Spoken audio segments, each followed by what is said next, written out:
Chapter 761. Bichimos was rather surprised to see that Han Shuo agreed so readily. The Divine Blessing Tavern in Hushvale City was extremely expensive. A single dish and a bottle of wine would cost more than 100 black crystal coins. Even the members of small family clans couldn't afford such expenses. Bichimos was rather hesitant to accept Han Shuo's offer. "Why don't we go to another tavern? I don't want you to be unable to afford it." Bichimos thought for a moment and was rather uncertain about Han Shuo's strength. "The Divine Blessing Tavern, then. I heard that this tavern serves very good food," said Han Shuo smilingly when he saw Bichimos' hesitation. "Bichimos, you don't have to worry about him. He can afford it," said Charlotte with a sweet smile. She knew that Han Shuo wouldn't face any problems with the Celestial Pearl Pharmacy's rise in the City of Shadows. "Let's go. It's my treat." Han Shuo turned around and looked at Rose, hinting for her to follow him. Rose remained silent throughout. She stood beside Han Shuo as though she was an outsider. She had no interest in Charlotte and Bichimos. Her eyelids were slightly lowered as she silently followed them. With Charlotte and Bichimos leading the way, Han Shuo and the other three arrived at the Divine Blessing Tavern in Hushvale City. Bichimos and Charlotte were very familiar with the tavern. They found an elegant table where they could see the endless stream of people below and the energy towers of various colors not far away. A well-dressed waitress courteously walked up to them and asked in a gentle voice, "What would you like to eat? What would you like to drink?" Han Shuo wasn't a picky person. Having cultivated in demonic arts to such a high level, he didn't rely too much on food. Han Shuo smilingly pointed at Bichimos and said, "Ask her. You seem to be doing pretty well." Bichimos chuckled and casually ordered a few dishes and a bottle of fine wine called Blueberry Fantasy. After the waitress left with a smile on her face, Bichimos asked, "When did you come to Elysium? How have you been?" "About 20 years ago. Elysium wasn't a bad place. Here, I found something worth fighting for." Han Shuo did not directly answer Bichimos' question. Instead, he knitted his brows and asked, "Right? Are you also from the Brackner family?" "Yeah. What's wrong?" Bichimos noticed that Han Shuo's expression was a little strange when he mentioned her family. She couldn't figure out what Han Shuo meant. "Mr. Brian, I'm very sorry for what happened last time. Please forgive me." Charlotte suddenly stood up and bowed to Han Shuo, solemnly apologizing again. Bichimos was even more astonished. "Sister Charlotte, what are you doing?" Bichimos stared blankly for a moment. Then, he looked at Han Shuo doubtfully and asked, "When did you start calling him Brian?" Back in the Abyss Realm, as no one knew him, Han Shuo used his original name. Bichimos was very astonished to hear Charlotte call Han Shuo Brian. A new material plane, a new beginning. "Here, I am Brian. Of course, you can still call me Han Shuo. It doesn't matter." Han Shuo shrugged. He then looked at Charlotte and said, "Forget it. Given my friendship with Bichimos, I will let bygones be bygones. If you want to purchase medicines from the Celestial Pearl Pharmacy, we can slowly discuss it in the future." After hearing those words from Han Shuo, Charlotte knew that he had truly forgiven her for helping Portlam in the City of Shadows. Her face lit up with delight. She thanked Han Shuo smilingly and said to Bichimos, "I have mentioned to you that Mr. Brian from the City of Shadows is a friend you made in the Abyss Realm." Upon hearing those words, Bichimos' pretty face was filled with astonishment. She cried out in disbelief, "How is that possible?" Charlotte had told Bichimos about what happened in the City of Shadows, especially the part where Han Shuo mercilessly killed Portlam. She also told her about the miraculous properties of the Celestial Pearl Pharmacy. Bichimos was very astonished by what she heard. However, when Bichimos first met Han Shuo in the Abyss Realm, although Han Shuo was miraculous, his strength had not increased by a large margin. Bichimos could not associate him with the powerful expert who had forced Portlam into such a sorry state. Charlotte knew that Bichimos would be greatly shocked. When she learned that Han Shuo was that person from the Abyss Realm whom Bichimos had mentioned to her, how could she not be in disbelief? According to Bichimos, Han Shuo's strength in the Abyss Realm was even lower than hers. Yet, in just a few short decades, Han Shuo was able to force Portlam into such a state. What did this mean? It meant that Han Shuo had advanced from low god to high god in just a few decades. This rate of improvement was simply unimaginable. Under Bichimo's questioning gaze, Charlotte forced a smile and nodded heavily. She said, "You know that I won't play such a joke on you." After taking a short pause, Charlotte continued, "I believe that you have heard of the deeds of the owner of the Celestial Pearl Pharmacy in the City of Shadows. You should know that this is absolutely the truth." Bichimos was even more astonished. She looked at Han Shuo in bewilderment and asked, "When you were in the Abyss Realm, have you been concealing your strength?" Han Shuo forced a smile. He did not know how to answer Bichimos. He really did not conceal his strength when he was in the Abyss Realm. However, if he were to tell Bichimos the truth, she would most likely not believe him. After hesitating for a moment, Han Shuo summoned up his courage and nodded. "You bastard! Why are you so guarded against everyone?" Bichimos angrily glared at Han Shuo and said, "To think that I was worried that you would have a hard time after coming to Elysium. I even wanted to recommend you to join our family clan. If I had known that you possessed high god strength, I wouldn't have been so worried." After finishing those words, Bichimos suddenly let out a soft shout and said to the waitress in the distance, "Don't order the dishes and wine we just ordered. Change them to the most expensive ones." Obviously, Bichimos was angry and wanted to rip off Han Shuo right away. The waitress was overjoyed when she heard Bichimos shout. Fearing that Bichimos would go back on her words, she hastily agreed. Before long, one after another, dishes and wine that Han Shuo had never seen before were served in an endless stream. The table in front of the four was filled to the brim. Bichimos glared at Han Shuo with hatred. She urged Charlotte to gorge herself on the delicately prepared meat slices as though she was treating them as Han Shuo. Charlotte looked at Bichimos in astonishment. She had never seen Bichimos display such an unbridled attitude in front of a strange man. She started having other thoughts in her mind. Spider Goddess Lolth didn't say a word. But when the delicacies were served, she didn't stand on ceremony with Han Shuo at all. She didn't need anyone to greet her. Like Bichimos, she placed one small plate after another in front of her, lowered her head, and focused on eating. Han Shuo did not have any special feelings towards food. He tasted every dish and drank only a few cups of fine wine. He felt that the dishes and wine here were indeed tasty and probably worth a lot. When it was time to settle the bill, the waitress reported the price of 9,600 black crystal coins. Han Shuo was only a little surprised.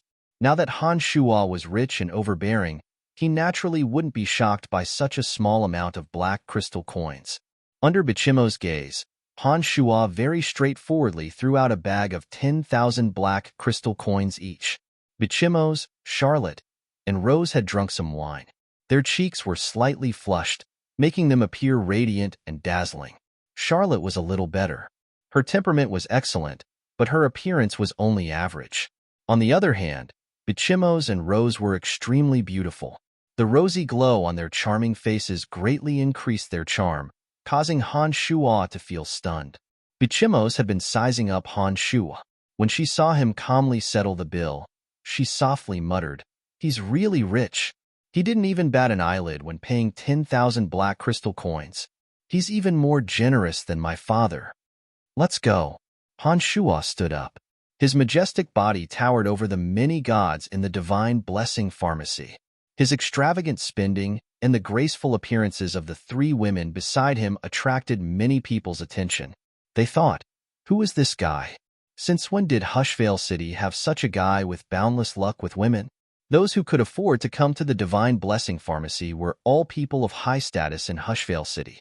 They were all very familiar with each other. When they saw that Han Shuo looked unfamiliar, they began to pay attention to him. They were secretly trying to figure out who Han Shuo was. The three women also stood up and followed behind Han Shuo. Just as they were about to leave the Divine Blessing Pharmacy, Bichimos softly said to a young man at the entrance, "Disgusting." That young man had been staring at the three women from the beginning. His eyes were filled with undisguised lust. Bichimos was not wrong to call him disgusting. However, everyone in the Divine Blessing Pharmacy was sizing up Han Shuo in astonishment. It was very quiet. Bichimos's disgusting was clearly heard by everyone. That young man should be someone of high status in Hushvale City. After being scolded by Bichimos, everyone in the Divine Blessing Pharmacy was looking at him with great interest. It was as though they were waiting to see him make a fool of himself. The young man stared blankly for a moment before he realized that his acquaintances were looking at him like he was a joke. He immediately felt that he couldn't maintain his composure. With a dark face, he sized up Bichimos and sneered, "Little whore, who are you talking about?" Bichimos's charming face sank. The disgust on her face grew even more intense. She said, "You uncultured thing. Just looking at you makes me sick." After saying those words, Bichimos lost all interest in talking to the young man. She hastily left as though she was avoiding a smelly fly. She urged Honshu, "Let's go. 3 women with 1 man. And all of them are drunk. I wonder what they are going to do next. What a wanton and lascivious bunch." The young man stared blankly for a moment before he let out a low, perverted laugh. When he said those words, the people in the Divine Blessing Pharmacy were all looking at Han Shuo with eyes filled with envy. Han Shuo stared blankly for a moment. He couldn't help but imagine the scene of him naked and monopolizing Charlotte, Bichimos, and Rose. A strange smile appeared on his face. He smiled and shook his head. Han Shuo thought to himself, "I'm really not a good person. I can't believe I'm imagining such an obscene scene at such a time." Slap. A loud slap sounded from inside the Divine Blessing Pharmacy. Charlotte coldly stared at the young man and said, "I don't care which family clan you are from. You better watch your mouth." "Bitch, how dare you hit me?" shrieked the young man.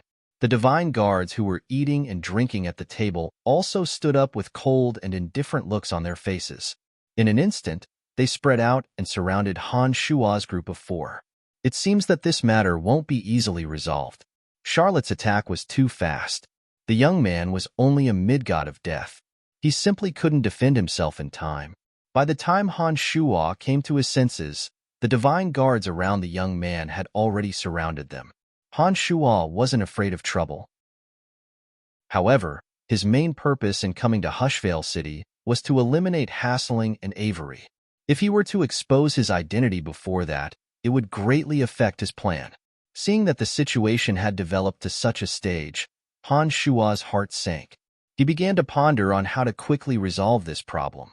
The young man was only a mid-god. The Divine Guards around him were of similar strength as well. None of them were high gods. Those who were eating and drinking in the Divine Blessing Pharmacy were also of similar strength. None of them were high gods. On Han Shuo's side, apart from Bichimos who had broken through to mid-god realm after returning to Elysium, Han Shuo, Charlotte, and Rose both possessed high god strength. Any one of them would be able to kill the young man and his Divine Guards. However, this was the Divine Blessing Pharmacy. Committing such a crime in Hushvale City would certainly draw the attention of certain people. It wouldn't be easy for them to escape. If the matter was blown out of proportion, Han Shuo's identity would be easily exposed. Once Avery and Hassling learned that he was in Hushvale City, they would most likely come hunting before Han Shuo could come knocking on their door. Han Shuo bunched his brows. This is going to be a little tricky. This is Hushvale City. How dare you outsiders run amok in Hushvale City? You are courting death, shouted the young man. Arrest them and bring them back to the 6th Corps for interrogation. Just like the City of Shadows, Hushvale City had its own Divine Guards. However, there were only 6 Corps in Hushvale City. Judging from the young man's appearance, he seemed to be someone of high status in Hushvale City. The Divine Guards around him all wore stern expressions. They were clearly well-trained Divine Guards. Ladies and gentlemen, if you have any questions, please settle them outside. It was at this moment that a white-haired, chubby old man dressed in Divine Blessing attire walked over. He wore a professional smile on his face as though he was used to such situations. As one of the largest and most luxurious establishments in Hushvale City, Divine Blessing Pharmacy wasn't that simple. The young man knew the background of Divine Blessing Pharmacy. He nodded, waved his hand at the Divine Guards and said, "Let's go and arrest them." After saying those words, the young man coldly gazed at Han Shuo and the other 3 before leading the group out of Divine Blessing Pharmacy. Those who were drinking and having fun in Divine Blessing Pharmacy were all in high spirits when they saw that something interesting was about to happen. They either paid their bills and followed the young man out of the store or went to the window to look down. The House of Granlow, the last of the 4 major family clans in Hushvale City, said Charlotte to Bichimos with a faint smile after hearing the name of the 6th core of Hushvale City. She then turned to look at Han Shua and said, "Don't mention it." Han Shua was rather astonished to hear those words from Charlotte. After giving it some thought, Han Shua felt relieved. Like the House of Saint in the City of Shadows, the House of Brackner was one of the most ancient family clans in the City of Shadows. A small family clan ranked last in Hushvale City was not something that they would take seriously. Han Shua felt relieved. He nodded smilingly and said, "I don't want anyone to know that I'm in Hushvale City." "I won't trouble you," replied Charlotte. She did not understand why Han Shua would say that, but she nodded anyway, indicating that she understood what Han Shua meant.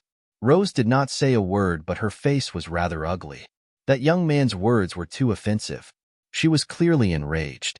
"Sister Charlotte, teach that guy a lesson," said Bichimos in a cold voice. She seemed to be very displeased. "Forget it. This is Hushvale City. It's better to avoid unnecessary trouble. I have already given him a slap on the face. After we reveal our identities, I don't think he will dare to use the 6th core of Hushvale City to pressure us." Charlotte consoled Bichimos in a gentle voice, seemingly not wanting to escalate the matter. "Sister Charlotte, his words are so unpleasant. How can we just let it go like that?" Bichimos was rather displeased and had an angry look on her face. As they were talking, Han Shua and the other 3 walked out of Divine Blessing. Charlotte shot a cold glance at the young man and was about to reveal her identity. But before she could say anything, the young man sneered at Han Shua and said, "You have quite the luck with women, kid. Isn't it nice to have 3 women by yourself? Hee. When we get to the 6th core, I'll give you even more enjoyment and let you experience an even more wonderful feeling." The young man seemed to be more interested in Rose. His eyes impudently roamed up and down her body. He chuckled and said, "White-haired beauty, I like your type the most. We can have a good chat later." Among the 3 women, only Rose remained silent. She did not attack him. He seemed to have a good impression of Rose. His words were very bold. However, he obviously didn't know that Rose, who didn't say a word, was the real god of slaughter, especially when he called Rose a white-haired beauty. This violated Rose's greatest taboo. When Han Shua saw the cold glint in Rose's eyes, he knew that something bad had happened. Before he could say anything, a few strands of Rose's hair suddenly shot out. Rose was very close to the young man. He couldn't even dodge a slap from Rose, let alone Rose, who was slightly stronger than him. The strands of hair shot out and sank into the young man's chest. Rose swung her hair and sent the young man flying far away. He was already dead by the time he landed on the ground. Han Shua's face changed. When he saw Rose attack, he knew that there was no way to end this peacefully. Before Charlotte and Bichimos could react, Han Shua shouted in a low voice, "If you want to do it cleanly." Rose put on a cold face when she heard Han Shua's words. Her long hair danced wildly in the air. The surrounding divine guards turned pale with fright as her long hair pierced through their chests. All of them died on the spot. Not a single one managed to escape alive. "What are you waiting for? Let's go." Han Shua shouted at Bichimos and Charlotte. He grabbed Bichimos' little hand and immediately flew towards a remote area in the distance. The surrounding onlookers were greatly alarmed and cried out in alarm. Never did they expect that Han Shua and his party would dare to kill people in the middle of the street. Not only that, they did not show any mercy. Perhaps it was because Loltha's actions were too direct and efficient that not a single one of those people dared to stop her. They could only watch as Han Shua and the others swaggered off after killing those people. None of them dared to make a move. Chapter 762. The Divine Blessing Tavern was located in a bustling district at the center of Hushvale City. Many people had clearly seen how Rose killed those people on the street. It was only a matter of time before the Hushvale City Divine Guards came looking for them. Therefore, Han Shua had no choice but to retreat. Under the watchful eyes of the demon generals, Han Shuo led the three through block after block of streets, purposely going to some of the more secluded areas. After a while, they finally arrived at the first district of Hushvale City that resembled a slum. Divine guards would rarely pay attention to such places. Not many members of major family clans would come here. Therefore, there shouldn't be any problems for the time being. Charlotte used her divine tablet to spend a few black crystal coins and found a simple and crude gymnasium. The four entered the gymnasium as a temporary lodging. Charlotte and Bichimos were still somewhat astonished. They looked at Lolth with very strange gazes. They did not expect that Lolth would be so daring as to kill someone in the middle of Hushvale City in front of so many aristocratic scions without uttering a single word. Of course, they had also heard Han Shua's words. Since you're going to do it, make it clean. They were very astonished by Han Shua and Rose. They did not understand what the two were thinking. If it were up to Charlotte and Bichimos, they would at most teach that youth a lesson and humiliate him a little. They definitely wouldn't kill him along with his divine guards so easily. Han Shua, you sure are bold. Bichimos put on an astonished face and said, that young man should have some status in Hushvale City. For you to kill him just like that, his family clan will definitely not let us off. Rose remained calm and did not feel that her actions were inappropriate. She remained silent as usual. Han Shua had seen his fair share of ups and downs. Although he felt that Rose's actions were rather rash, he did not take it to heart. He put on a faint smile and replied, it's just killing a good-for-nothing young man.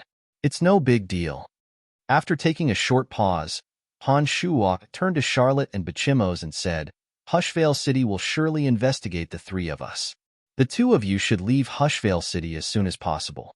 You may be in danger if you stay. I know that your family clan possesses extraordinary strength, but the death of that young man and his divine guards is a serious matter. No matter how powerful your family clan is, you will still be in big trouble. You're not coming with us? Bichimos asked in astonishment. I have some matters to attend to. I will only leave after a while. Han Shua looked at Charlotte and said, I don't have any extra medicines with me at the moment. The next time I refine them, you can send someone to the City of Shadows to purchase them. As long as you can prove your family clan's identity, I will not be as unreasonable as last time. Charlotte put on a delighted face after hearing Han Shua's guarantee. She softly thanked Han Shua before she pulled Bichimos and said, we should head back first. I can tell that Brian and this friend possess extraordinary strength. Even if they run into trouble in Hushvale City, it shouldn't be too difficult for them to escape. But for the two of us, it won't be so easy for us to escape if we are really trapped. Charlotte had a clear understanding of the situation. For Han Shua to not leave Hushvale City under such circumstances, he must have something extremely important to attend to. The strength Rose had displayed made Charlotte's heart palpitate. Furthermore, Han Shua was a mysterious and unfathomable person. Charlotte believed that it was indeed unwise for them to get too close to Han Shua under the current circumstances. Bichimos bunched his brows and seemed somewhat displeased. He shot a glance at Charlotte and softly said, Sister Charlotte, this isn't a good idea, is it? If the two of us stay, we won't be able to help Brian. We might even become a burden to him. Charlotte's bright eyes swiveled as she softly consoled Bichimos. Upon hearing Charlotte's words, Bichimos's inquiring gaze fell on Han Shua. Han Shua shrugged his shoulders and said, I still have some matters to attend to. It's more convenient to move around with fewer people. After a short pause, Han Shua continued in a low voice, also, it's best that you don't get involved in what I'm doing. This will have an extremely negative impact on your Brackner family. Even if it's not for yourselves, you have to think about the interests of your family. As a descendant of a large family clan, although there were many conveniences, there were also many taboos. One had to put the interests of the family first. As a member of the Brackner family, Bichimos obviously had to think about the interests of her family. Upon hearing Han Shua's words, Bichimos's charming face was filled with a bitter smile as she helplessly nodded. Given how Han Shua and Rose had no qualms about slaughtering people at the slightest provocation, they were definitely going to do something big in Hushvale City. Bichimos was also unwilling to bring unnecessary trouble to her family. Therefore, She had no choice but to agree to Han Shua's suggestion. Charlotte and Bichimos continued to discuss with Han Shua for a while, discussing some matters regarding future cooperation. Only when the sky gradually darkened did Charlotte and Bichimos finally leave Hushvale City as soon as possible. Not long after the two left, Han Shua shot a glance at Rose and said, "Let's go. It's time for us to move to another place." The gymnasium was rented using Charlotte's divine tablet. Han Shua couldn't help but feel a little uneasy about it. Seeing that the sky was gradually darkening, Han Shua wanted to move as soon as possible and settle his business at the Celestial Pearl Pharmacy. Rose's killing of that young man on the street must have attracted the attention of some people. Han Shua had to get rid of Hassling and Avery before his identity was exposed and his tracks were discovered. Otherwise, the longer he dragged things out, the more disadvantageous it would be for him. Rose did not say a word and silently followed after Han Shua. As the night deepened, the security in Hushvale City grew noticeably tighter. Squads of divine guards patrolled the streets at night. Their eyes were vigilantly scanning their surroundings, searching for any suspicious traces. Han Shua knew that those divine guards were most likely looking for him and Rose. With the help of his demon general's vision, Han Shua and Rose easily evaded the squads of divine guards and appeared in front of the Godswamp Pharmacy's entrance after midnight. The Godswamp Pharmacy was quiet and peaceful at night. The gods were cultivating in the dark. The pharmacists, after a long day of hard work, needed to sleep. At a glance, only a few rooms in the Godswamp Pharmacy were still dimly lit. During the day, his demon generals had scouted out most of the Godswamp Pharmacy's situation. He knew every area of the Godswamp Pharmacy like the back of his hand. Only the secret chambers and some hidden areas were protected by special boundaries and seals. Han Shua was afraid that his demon generals would cause some commotion, so he did not immediately investigate them.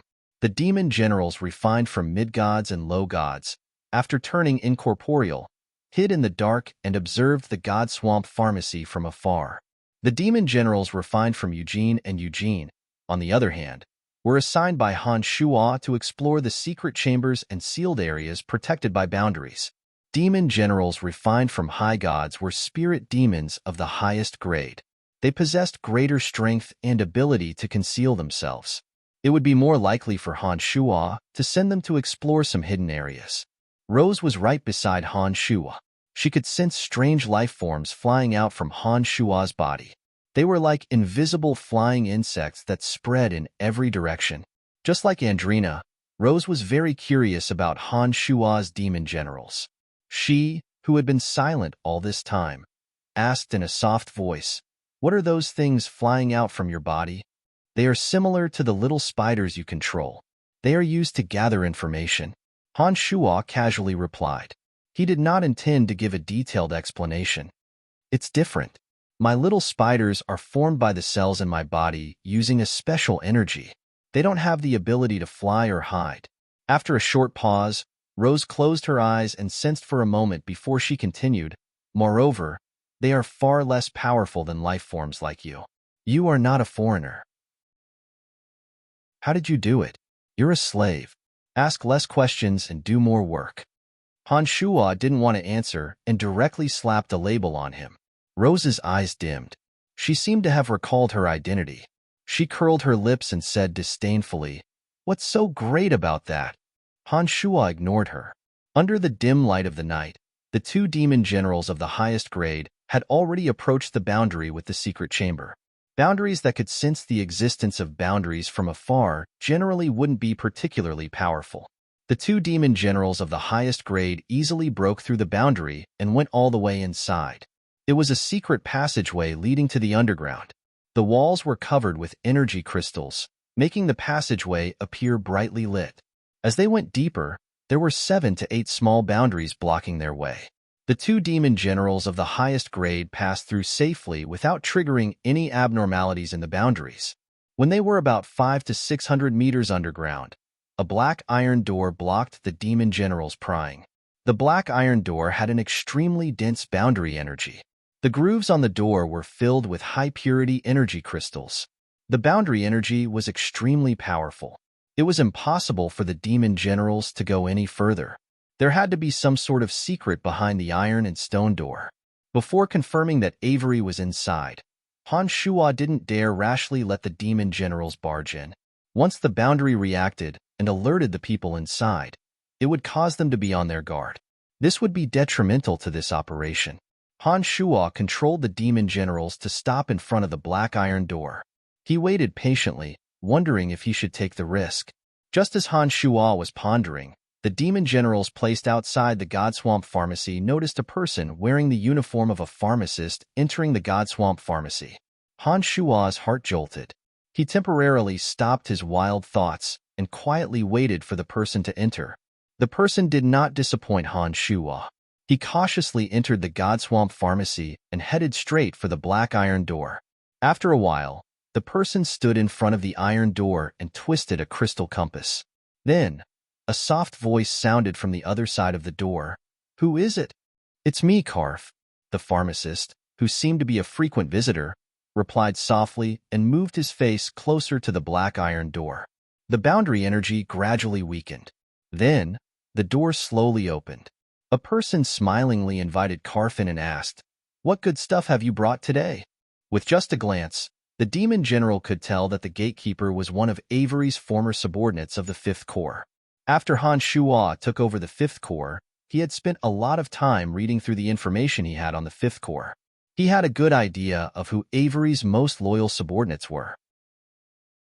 "Is Lord Avery still cultivating inside?" Karf put on a faint smile and asked in a soft voice.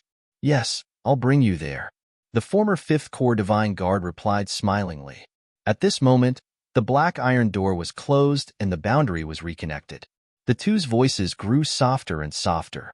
Outside the Godswamp Pharmacy, Han Shuo's expression jolted. He put on a faint smile and said, "Very good. That Ralph of the Second Corps' information is indeed accurate. Avery really is with Hassling. No wonder the House of Saint couldn't find him." As he spoke, Han Shuo nodded at Rose and walked out from the darkness. He softly cried, "Follow me." Han Shuo made a beeline for the Godswamp Pharmacy.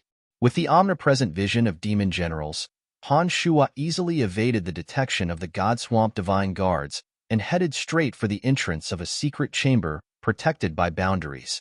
The boundary in front of the door was only used as a warning and to conceal the existence of the secret chamber. With Han Shuo and Rose's strengths, it wasn't difficult for them to evade the boundary. The two carefully concealed their auras while Rose used her darkness divine energy to disrupt the effect of the boundary. Then, the two of them stealthily entered the secret chamber. The demon general had seen everything in the tunnel clearly. With that in mind, Han Shuo and Rose's journey was very smooth. They dismantled one small boundary after another along the way and finally arrived in front of the black stone door. The concealment ability of demon generals refined from two high gods was even more astonishing. It was only when Rose arrived at the door that she sensed the auras of two bizarre life forms hidden in the darkness. She looked at Han Shuo in astonishment, took a few steps back, and softly exclaimed, "How miraculous!" Even a high god of her level had to get so close to the door to detect the presence of the demon generals. How could an average person know that there was a pair of eyes right next to them? With such omnipresent vision, whether it was escaping or pursuing, it was as though they had turned on a cheating device. They were simply unstoppable. Han Shuo pointed at the powerful iron door and asked in a weak voice, "Are you confident that you can break the boundary without making a sound?" Rose took a step forward, observed for a moment, and shook her head. She replied, "No, the person who deployed the boundary is no weaker than me. If we attack, we will immediately alert the people inside." Han Shuo bunched his brows when he heard Rose's words. Then he calmly said, "If that's the case, we can only force our way in." As soon as he finished those words, 17 flying swords instantly flew out from his body. With one thought from Han Shuo, the 17 flying swords fiercely bombarded the iron door in a special trajectory. An earth-shattering noise suddenly spread from the door. Under the terrifying power of the 17 flying swords, the layers of boundaries were completely torn apart. The iron door was sliced into pieces. Han Shuo proudly strode in and instructed Rose, "Don't leave anyone alive." Kill them all. Who's there? Amidst the flying stone fragments, a panicked shout came from inside. Han Shuo didn't say a word. His flying sword shot towards the source of the voice. The shouts turned into miserable shrieks. Rose didn't stay idle either. Her long hair fluttered wildly in the wind. Several figures were sent flying by her hair. Blood spurted out from their bodies. By the time they landed on the ground, they were already dead. Chapter 763. Along the way, any divine guards on Avery's side who poked their heads out would be slaughtered by the duo. The spacious underground chamber was filled with the wails of ghosts and howls of wolves. The divine guards who died to the 17 flying swords were reduced to puddles of blood. The bodies of those divine guards killed by Lolth were quickly corroded when they came in contact with the puddles of blood. The duo charged into the chamber like a god slaying a god. Time was of the essence, and they were in the Godswamp Pharmacy in Hushvale City. Han Shuo knew that he could not stay in this place for too long. If the divine guards of Hushvale City were to gather and surround them, even Han Shuo and Rose might not be able to escape unscathed. Therefore, Han Shuo showed no mercy. The 17 flying swords turned into rivers of blood. Han Shuo and Rose made their way to the innermost part of the secret chamber. While the massacre was taking place, the two demon generals had already entered the secret chamber. Avery's location had been imprinted into Han Shuo's mind through the demon generals. He did not need to spend too much time searching for Avery. He arrived at the secret chamber that Avery was in without any obstructions. Suddenly, the pharmacist from Godswamp Pharmacy named Karf screamed as he charged out from the chamber. Before he could finish screaming, 2 flying swords flashed past his neck. His head flew into the air as blood spurted out from his mouth. His body fell to the ground with a loud thud. Darkness divine energy suddenly gushed out from behind Karf. A domain of divinity was formed in an instant. The already dim secret chamber suddenly turned pitch black. A shadowy figure dashed out from the darkness at extreme speed. His divine energy caused the puddles of blood on the ground to splash towards Han Shuo and Rose. As Rose cultivated in the energy of darkness, Han Shuo's body would not affect his surroundings too much. Therefore, the shadowy figure moving stealthily through the domain of divinity did not escape the duo's sight. Han Shuo wore a calm expression and did not utter a single word. The 17 flying swords shot towards the shadowy figure as though they had eyes. They were as fast as lightning and possessed extremely ferocious power. The ear-piercing screeches of the flying swords resonated in the secret chamber. The flying swords arrived beside the shadowy figure in an instant and enveloped the shadowy figure, preventing him from escaping. At the same time that the 17 flying swords erupted, Han Shuo's figure retreated like a ghost, dodging the blood that poured down like a drizzle. He shouted in a low voice, "Avery, you will die today." As soon as he finished those words, the cauldron spirit poured its energy into his body. Suddenly, a terrifying energy emanated from Han Shuo's body. In an instant, the 17 flying swords let out ear-piercing screeches and enveloped Avery. The Avicii Hell was formed in an instant. A ruthless and evil aura emanated from Avery. At the same time, Han Shuo retreated like a phantom, dodging the drizzling puddles of blood. Rose was horrified. She had planned to help Han Shuo, but the moment Han Shuo absorbed Cauldron Spirit's energy, she immediately sensed that Han Shuo was a completely different person. She turned pale with fright when she sensed the terrifying energy and the 17 flying swords going berserk. It turns out that he didn't use his full strength last time. I was planning to take revenge on him after the master-slave contract is dissolved. How laughable! How laughable! Rose felt incomparably bitter. Even Rose was intimidated by the terrifying energy within the force field formed by the Avicii Hell. She stood beside Han Shuo in a daze, not daring to approach the Avicii Hell to help Han Shuo deal with Avery.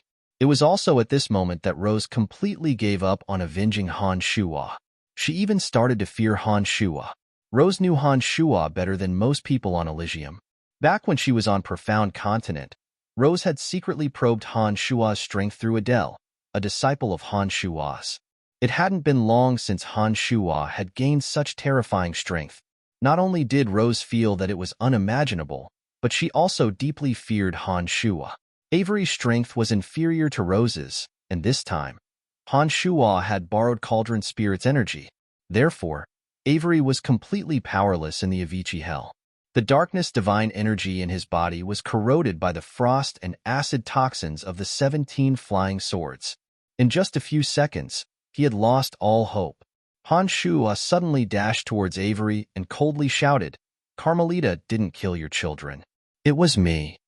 Avery's eyes suddenly burst out with extreme hatred. He seemed to be unwilling to die just like that. He clenched his teeth and was prepared to inflict a heavy blow on Han Shuo before he died. Unfortunately, Han Shuo did not give Avery any chance to do so. The 17 flying swords circled around Avery's chest and severed all the vitality in his body. Before the acid toxins could corrode Avery, the 17 flying swords suddenly flew back to the side. Han Shuo abruptly closed in on Avery and extended his left hand. The demonic blades burst out and slashed across Avery's neck. With a burst of cold air, Avery's head flew high into the air before any blood flowed out. Han Shuo conveniently took out a glass container that he had prepared beforehand and left a trace of cold air inside it. Avery's head was placed inside the glass container. Cauldron Spirit immediately flew out and absorbed Avery's divine soul at the fastest speed possible. Han Shuo looked around and saw that the ground was covered in pools of blood. There was not a single survivor. He decisively shouted, "Let's go." Rose looked at Han Shuo in a daze. She softly replied, "Oh." She silently followed behind Han Shuo. Her bright eyes that looked at Han Shuo from behind were filled with astonishment and fear. It took less than 2 minutes for Han Shuo to break into the Godswamp Pharmacy and kill everyone. Those who had sensed the abnormality underground had yet to arrive at the entrance of the Godswamp Pharmacy. Han Shuo and Rose flew through the air and returned to the entrance of the Godswamp Pharmacy through the route they came from. Soon enough, they arrived at the entrance. It was only when Han Shuo and Rose returned to the entrance that they saw the Godswamp Pharmacy's divine guards rushing towards them. Han Shuo had used his demon generals to scout out the situation inside the Godswamp Pharmacy, but did not discover any trace of hassling. There was simply no one in the Godswamp Pharmacy that could pose a threat to Han Shuo and Rose. The divine guards that came to surround Han Shuo and Rose were courting death. The two showed no mercy. Several of the divine guards were killed on the spot. Han Shuo and Rose did not stay for long. After killing a few divine guards that dared to block their way, they immediately flew away in case the divine guards from Hushvale City would come to them. The assassination had come to a clean and efficient end. Han Shuo and Rose took advantage of the hazy night to escape. The Godswamp Pharmacy's divine guards could only see 2 figures. In just one day, 2 murders took place in Hushvale City. The murderers were the same bunch of people. The experts of all major family clans in Hushvale City were alarmed, especially the chief of the 6th Corps. He was frantically searching for the murderers after losing his son. He even declared that he would hack the murderers into 1,000 pieces if he found them. In the largest house of Hoffley in Hushvale City, Hoffs, the city lord of Hushvale City and the patriarch of the house of Hoffley, was wearing a dark and gloomy face. The few chiefs of Hushvale City who stood before him were as quiet as cicadas in winter. They hated the murderers to the bone. Find the murderers in 3 days, dead or alive. Although the tall and skinny Hoffs had a scholarly appearance, those who knew him well knew that he was a hot-tempered man. He was truly enraged this time. It had only been a few days since the death of Divine Guard Chief Eugene, and he had yet to find a place to vent his anger. But now, another murder had happened in Hushvale City. This had clearly exceeded the limits of his tolerance. None of the chiefs dared to say a word.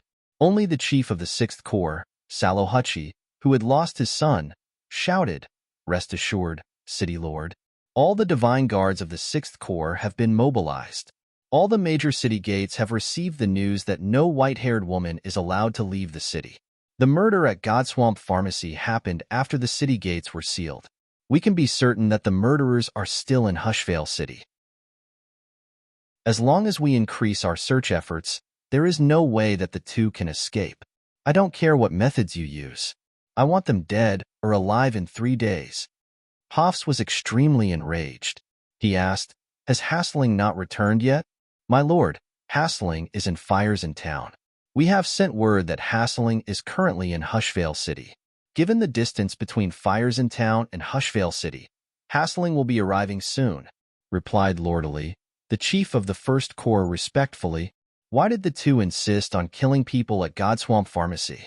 That secret chamber was littered with corpses. Not a single complete corpse could be found. Who are the people who died? Hoffs slammed the table. Bang! The entire table exploded into pieces. Stone chips scattered all over the floor. Lordily put on a bitter face and said, There are no traces at the scene. We don't know what happened for now. We can only wait for Hasling to come and ask him. City Lord, the master of Godswamp Pharmacy, requests an audience. It was at this moment that a divine guard reported from outside. Everyone was waiting for Hasling's arrival. Hoff's eyes turned cold and he shouted, Let him in. A moment later, Hasling, who had white hair and a youthful complexion, entered the room in fear and trepidation. As soon as he arrived, he bowed deeply at Hoffs and said in a sorrowful voice, City Lord, please seek justice for me. Hoffs put on an impatient face and coldly groaned. Who are the people who died in your secret chamber? Avery of the City of Shadows and those divine guards of the Fifth Corps of the City of Shadows. After Avery had a falling out with the House of Saint of the City of Shadows, as well as the House of Saint and I, he contacted me, hoping that I could give them a place to stay. But I did not expect that such a thing would happen. The House of Saint is too audacious to commit murder in Hushvale City. They are simply looking down on our city. Last time, they killed Eugene. But this time, they are even more audacious. My lord, Hushvale City cannot remain weak any longer. Hasling cried in front of Hoffs as tears streamed down his aged face. But I did not expect that this would happen. The House of Saint is too audacious to commit murder in Hushvale City. They are simply looking down on our city. Last time, they killed Eugene. But this time, they are even more audacious. My lord, Hushvale City cannot remain weak any longer. Hasling knew that there was no way he could conceal such a major incident that happened in the Godswamp Pharmacy. Besides, he had a personal grudge against the House of Saint. No matter who killed Avery, he had to bring the matter to the House of Saint first. It would be best if Hushvale City could go to war with the City of Shadows. But even if they could not, he wanted to infuriate Hoffs and teach the House of Saint a lesson. It's actually Avery. Hoffs immediately flew into a rage after hearing Hasling's words. Why didn't you tell me earlier? Your lordship, you are very busy and the House of Saint is pursuing Avery very closely. I was planning to wait for a few days before reporting to your lordship. I did not expect that such a thing would happen. Please forgive me, your lordship. I, Hasling, have always been loyal and devoted to your lordship. I hope that your lordship will be able to see through this. Hasling hastily explained, Your lordship, since the deceased is Avery of the City of Shadows, he shouldn't be a citizen of Hushvale City. If it really is the House of Saint, then we are in the wrong. After all, Wallace had instructed that no one from the Darkness Dominion is to protect Avery. He is determined to take Avery's head. For Avery to appear in the secret chamber of Godswamp Pharmacy, we are in the wrong. Reminded the chief of Second Corps. So what? Since the House of Saint knew that Avery was in the Godswamp Pharmacy, why didn't they inform the city lord in advance? Why did they barge into the Godswamp Pharmacy and kill him? Besides, not only did they kill Avery, but they killed my son right in the middle of the street just because they had a little quarrel with him. How are we going to settle this? By doing this, the House of Saint of the City of Shadows is simply looking down on Hushvale City. If Hushvale City shows weakness, they will only become more and more unbridled. Your lordship, please understand this, shouted Salahuchi, who had lost his son. Hoffs listened to the quarrel between the Divine Guard chiefs and turned to Hasling. His face turned gloomy, and he instructed in a low voice, No matter what, those who have killed in my Hushvale City will not be able to leave. The few of you, send out all your Divine Guards to investigate. If they are found, kill them on the spot. Those from the City of Shadows could kill Eugene, and now they dare to act so presumptuously in my Hushvale City. I don't care what Wallace says. They must be dead meat. Hofs did not change his mind even after learning about the cause and effect of the incident and gave the order to kill without mercy. The Divine Guards knew that Hofs would not change his mind. The Divine Guard chiefs who had been taken advantage of by the intruders were fuming with rage. They put on cold faces and mobilized all the Divine Guards in the city to carry out a massive manhunt for the intruders. At this moment, Han Shuo and Rose, who had turned Hushvale City upside down, had found a new gymnasium in one of the most remote districts of Hushvale City. However, before they arrived at the gymnasium, Rose's long hair was completely covered by a jet-black silk scarf. After concealing her conspicuous features, the two found a new gymnasium. This time, Han Shuo rented the gymnasium using his own divine tablet. After arriving at the gymnasium, Han Shuo calmly sat down and did not appear to be in a hurry. However, after the massacre at Godswamp Pharmacy, Han Shuo noticed that the way Rose looked at him had changed. From time to time, she would crease her brows and look at him as though she had something to ask but was embarrassed to do so. After a few times, Han Shuo grew impatient. He looked at Rose from afar and asked, "What do you want to say?" Rose stared blankly for a moment. She hesitated for a moment before she asked, "Back at the Demon Mountain, why didn't you kill me right from the start? Based on the strength you displayed last night, if you had used your full strength, I wouldn't have been able to survive." Back then, Han Shuo had used his full strength. It was only because Cauldron Spirit wasn't with him that he couldn't kill her. Cauldron Spirit was also Han Shuo's greatest secret. Therefore, he naturally couldn't reveal how important Cauldron Spirit was to him. Han Shuo stared blankly at the curious Rose for a moment. After failing to come up with an excuse after a long while, he coldly said, "Remember who you are and stop asking irrelevant questions." Upon finishing those words, Han Shuo closed his eyes in silence and no longer paid any attention to Rose. Rose was furious. The more she spent time with Han Shuo, the more she felt that Han Shuo was despicable. Despite being a mysterious person, Han Shuo was tight-lipped and refused to tell her the truth. On top of that, he would order her around all day long.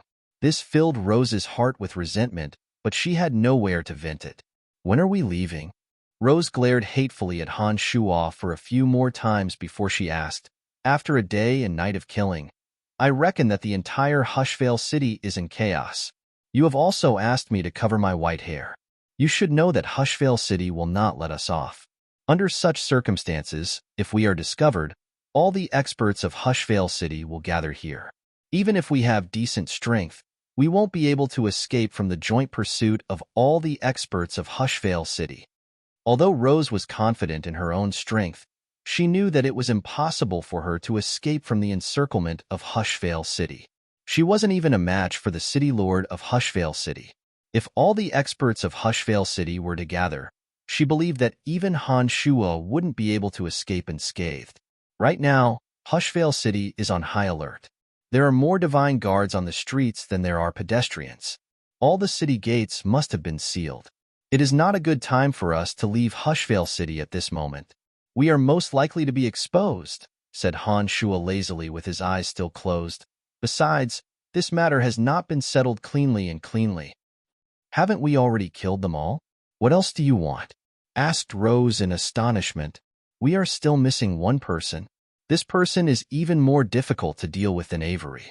He is the master of the Godswamp Pharmacy, Hassling." Han Shuo opened his eyes and looked at Rose. He explained, "Putting aside the personal grudges between me and Hassling, for the sake of the Celestial Pearl Pharmacy's dominance over the Darkness Dominion, I must eliminate him." "You still dare to make a move at a time like this?" Rose was shocked by Han Shuo's audacity. She cried out in alarm. "So you know that Hushvale City is in a state of panic. Everyone is looking for the two of us. Isn't it a little too presumptuous to make a move now?" Han Shuo put on a calm smile, shrugged, and comforted Rose. "Don't worry. I am confident that I can get you out of Hushvale City alive. Have a good rest. We will make another trip to the Godswamp Pharmacy at night. I believe that Hassling should have returned by now, given what happened in the Godswamp Pharmacy." Rose put on a cold face, but in her heart, she was laughing bitterly. She did not expect to follow such a lunatic. Would she be able to walk out of Hushvale City alive? Although Rose had been a cultivator for many years, she had never met someone as audacious as Han Shuo, a madman who looked down on everyone else. She was actually a little excited. She was both worried and excited about the assassination attempt. Her heart could not calm down. Chapter 764. As night fell, the streets of Hushvale City were filled with divine guards. Those divine guards wore gloomy faces and were silent. Their eyes were vigilantly looking all around. Many small family clans and gymnasiums were visited by these divine guards. The interrogations of the white-haired beauty were repeated time and time again. Most of the ordinary gods in the gymnasiums and the family clans did not know what happened in Hushvale City yesterday. However, they could guess that something big must have happened in Hushvale City. Otherwise, the streets wouldn't be filled with divine guards. Hushvale City had entered an unprecedented state of vigilance. The most prosperous streets were visited by the divine guards. As the search circle narrowed, the divine guards gradually moved towards the more desolate and impoverished districts. It was obvious that they were not going to let go of every corner of Hushvale City. It was at this moment that Han Shuo and Rose stealthily left the desolate gymnasium and headed towards the bustling street where the God Swamp Pharmacy was located. After exiting the desolate district, Han Shuo immediately used his demon generals to detect the presence of divine guards everywhere. Compared to last night, even with the help of his demon generals, Han Shuo and Rose found it much more difficult to move. They had to be extremely careful in order to avoid the endless stream of divine guards. On the way to the God Swamp Pharmacy, even Rose appeared rather nervous. As a mid-stage high god, Rose's hearing was extraordinary. She could hear the voice of the white-haired beauty coming from the mouth of the divine guards not far away. Not only was Rose furious, but she also felt rather uneasy. There were many times when Rose tried to dissuade Han Shuo from going to the God Swamp Pharmacy. She felt a strong sense of danger from the number of divine guards they encountered along the way. The more prosperous the street, the more divine guards there would be. The checkpoints would appear again and again. Recklessly entering the God Swamp Pharmacy was no different from seeking death. However, when Rose wanted to dissuade Han Shuo from going to the God Swamp Pharmacy, she saw Han Shuo's determined and confident expression. For some reason, Rose felt that the journey wasn't particularly dangerous. It was as though nothing would go wrong with Han Shuo by her side. Vaguely, Rose even felt a little excited. She was looking forward to the upcoming danger. The closer one got to the God Swamp Pharmacy, the more divine guards one would encounter on the streets. As the most important crime scene of yesterday's murder case, the God Swamp Pharmacy was naturally the place where the divine guards were most vigilant in their search. The chief of the 6th Corps was also searching the area. He was like a ferocious beast that had gone berserk, cursing and swearing all the way.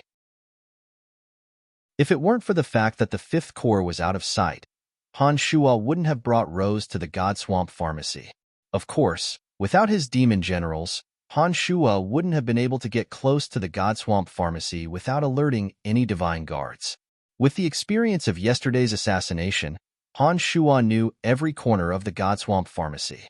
As soon as they approached the area, Han Shuo started searching for any concealment he could find. As Han Shuo and Rose possessed extraordinary strength, as long as there was something that could hide their bodies, the divine guards who were weaker than them wouldn't be able to detect their auras. Rose cultivated in the energy of darkness. She deliberately released a faint dark mist. In the middle of the night, with the help of the faint dark mist Rose released, Han Shuo and Rose searched for concealment step by step. After a tremendous amount of effort, they finally arrived at the vicinity of the God Swamp Pharmacy. Unlike the day before, they were still quite a distance away from the God Swamp Pharmacy. As there were many divine guards patrolling around the God Swamp Pharmacy, Han Shuo had no means of concealment. It would be impossible for them to pass through the God Swamp Pharmacy unimpeded. Therefore, they had no choice but to lie low in the distance. After killing Avery and his party the day before, Cauldron Spirit had gained a few dozen more demon generals. As Avery possessed high god strength, it would take a little longer to refine a demon general of the highest grade. Therefore, he couldn't use it for the time being. Han Shuo placed Shuo, the little demon general with meager strength, far away from the chief of the Sixth Corps and the Godswamp Pharmacy with the demon generals refined from Eugene's high god divine souls. This time, Han Shuo didn't dare to act rashly because he guessed that Hassling should be inside the Godswamp Pharmacy. Hassling possessed extraordinary strength. Even the demon generals refined from Eugene's high god divine souls would be discovered if they were to approach Hassling. Before confirming their target, Han Shuo didn't want any accidents to happen. Gradually, the two demon generals passed through the divine guards who were vigilantly looking around and entered the Godswamp Pharmacy. The process was much smoother than the previous time. As soon as the two demon generals entered the Godswamp Pharmacy, they immediately saw Hassling standing on top of a building in the distance. He was pondering something with his brows lowered.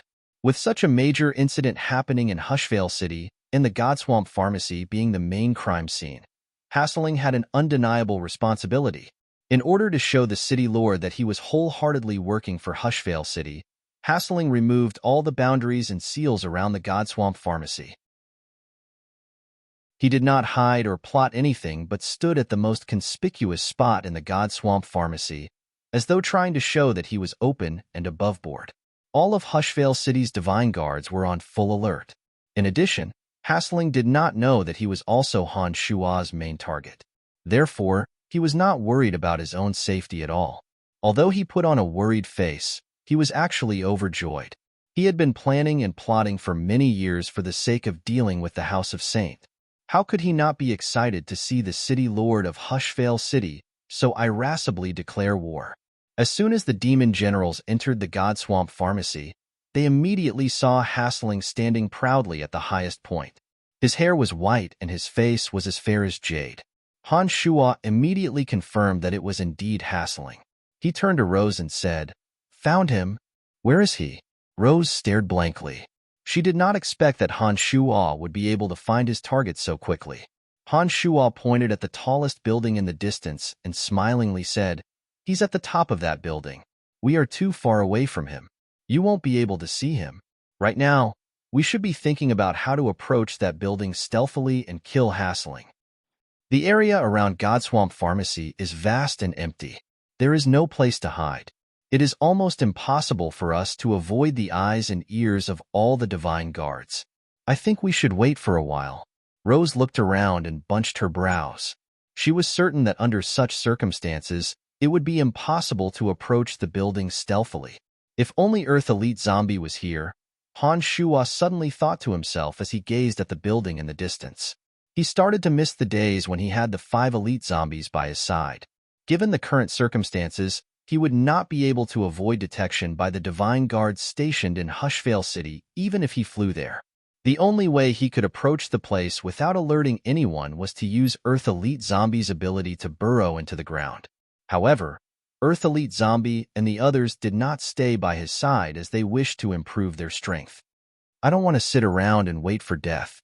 We don't have much time," Han Shuo shouted calmly as he stared at Hassling with his 2 demon generals. "Under such circumstances, how do you think we can approach the building stealthily?" Although Rose admired Han Shuo a little for being so persistent, she still told him the truth and told him that they had no chance. Han Shuo did not say a word. Strange lights flashed through his eyes.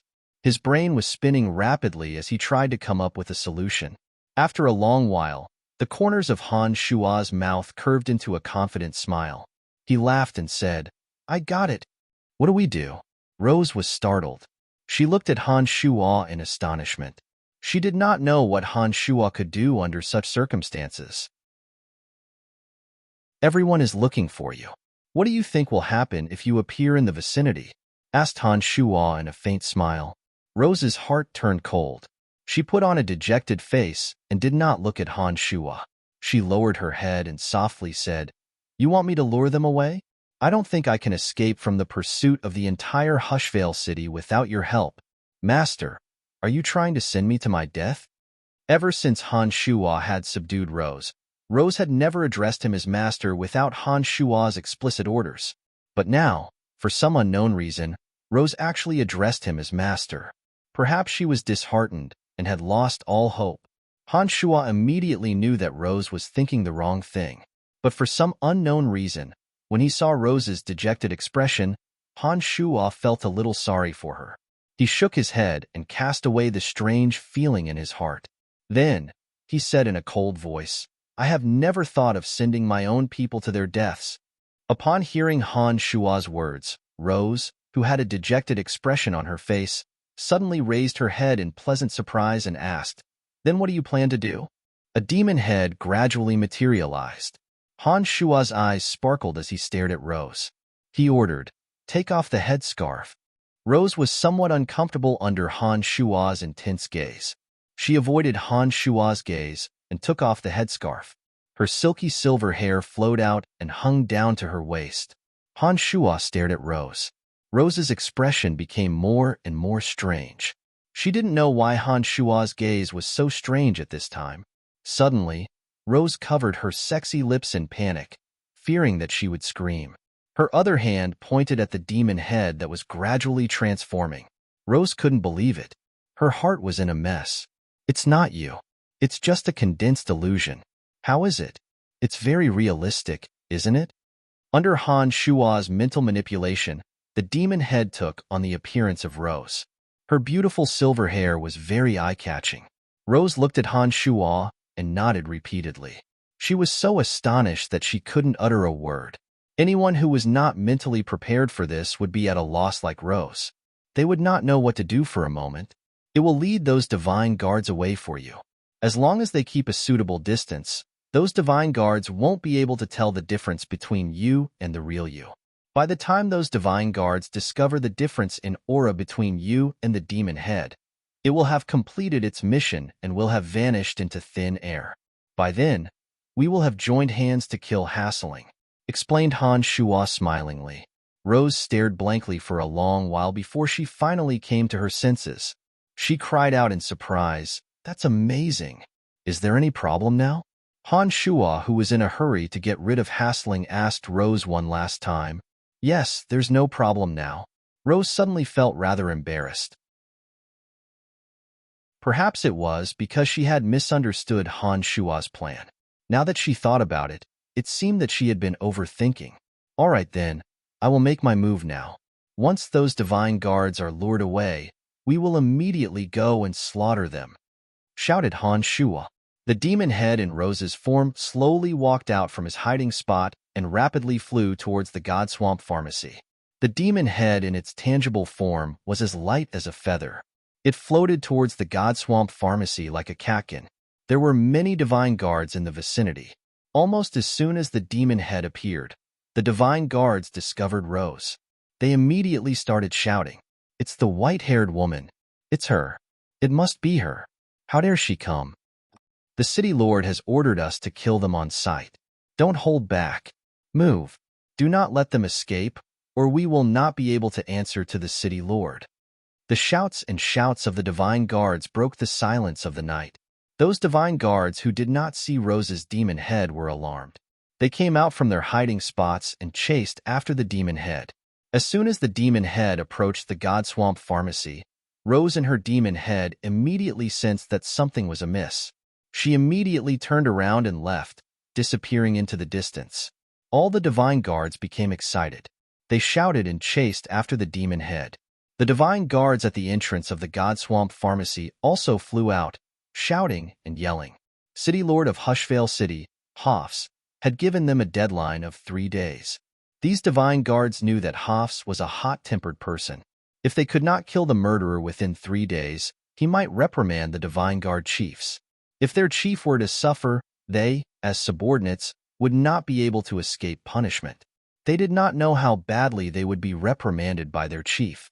Therefore, in order to avoid the worst consequences, the divine guards chased after the demon head as though they were high on aphrodisiacs. In the blink of an eye, the divine guards surrounding the Godswamp Pharmacy dispersed. Their gazes were fixed on Rose as they chased after the demon head. Hassling, who was on top of the tallest building, also noticed the anomaly.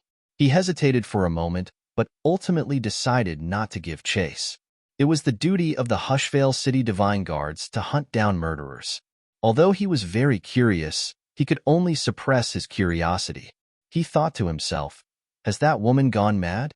She knows that the Godswamp Pharmacy is the most important location for the murder case. There will be a large number of divine guards around. As soon as the divine guards at the entrance of the Godswamp Pharmacy left, Han Shuo immediately shouted, "Let's go." Without the surveillance of the divine guards, Han Shuo and Rose did not have to worry about being discovered before they even entered the Godswamp Pharmacy. Although Hasling was standing on the tallest building, he could not see everything below him. As Han Shuo and Rose had chosen a secluded corner, they did not attract Hasling's attention. The two had successfully snuck into the Godswamp Pharmacy. Once inside, there were many more places for them to hide. With his demon general scouting ahead of time, Han Shuo had already picked a place to stay before entering the Godswamp Pharmacy. He led Rose through the shadows of walls and rocks, avoiding several Godswamp Pharmacy divine guards along the way. Finally, they arrived at the building where Hasling was staying.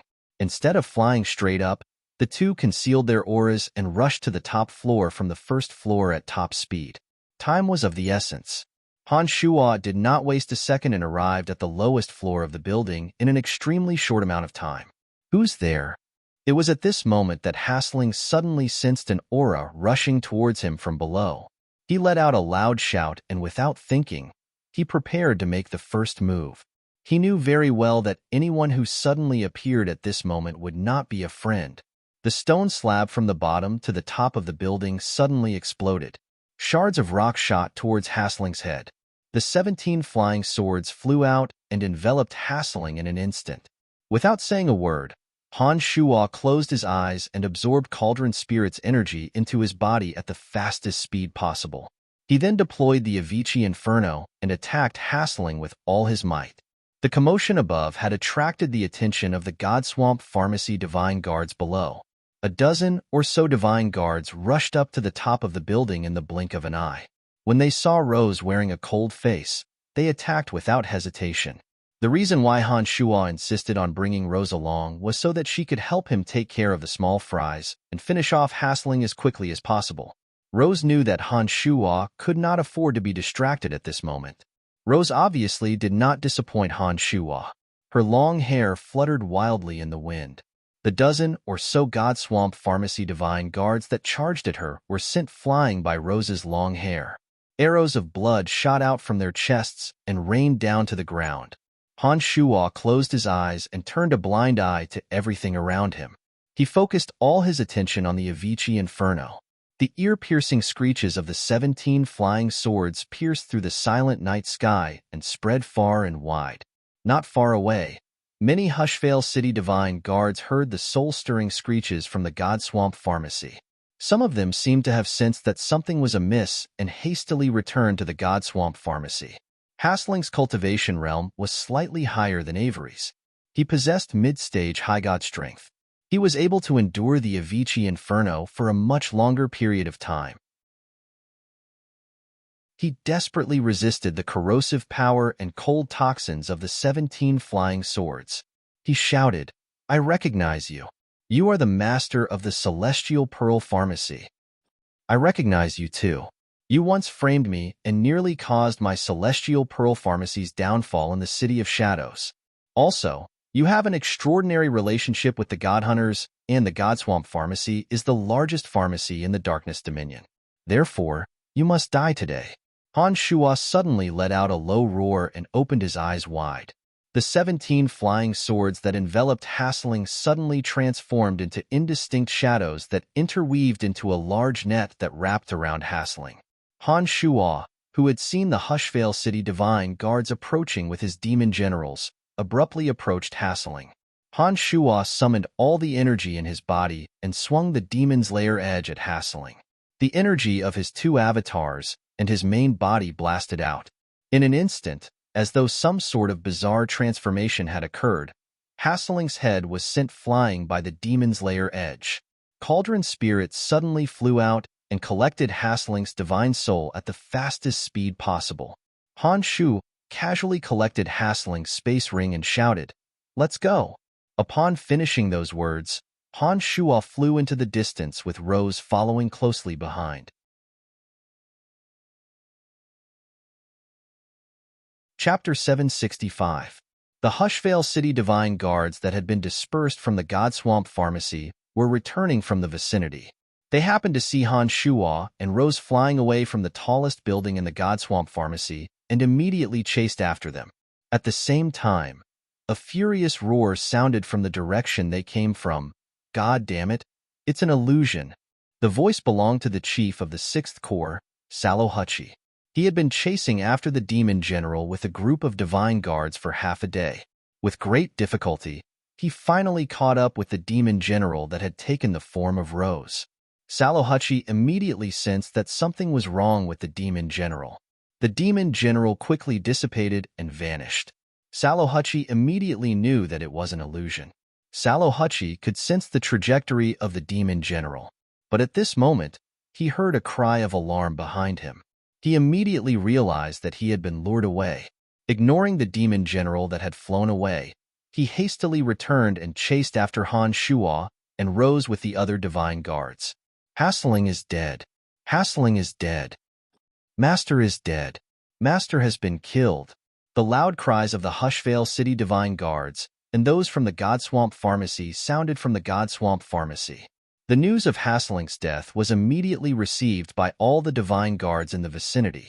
All the divine guards in Hushvale City were enraged.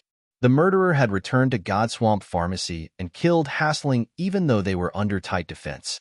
Such a ruthless and reckless act was as though the divine guards of Hushvale City were nothing to him. He did not give them the slightest bit of respect. What they found most unacceptable was that the murderer had succeeded in humiliating them. It was a blatant insult and provocation. What? As though he had suffered a heavy blow, Salohutchi's rage exploded like a mountain torrent. Like a wild beast that had gone berserk, he gasped for air and bellowed, "Stop them! If they don't die today, all of you will die." All the divine guards of Hushvale City went berserk. They swarmed out from every corner and chased after Han Shuo and Rose.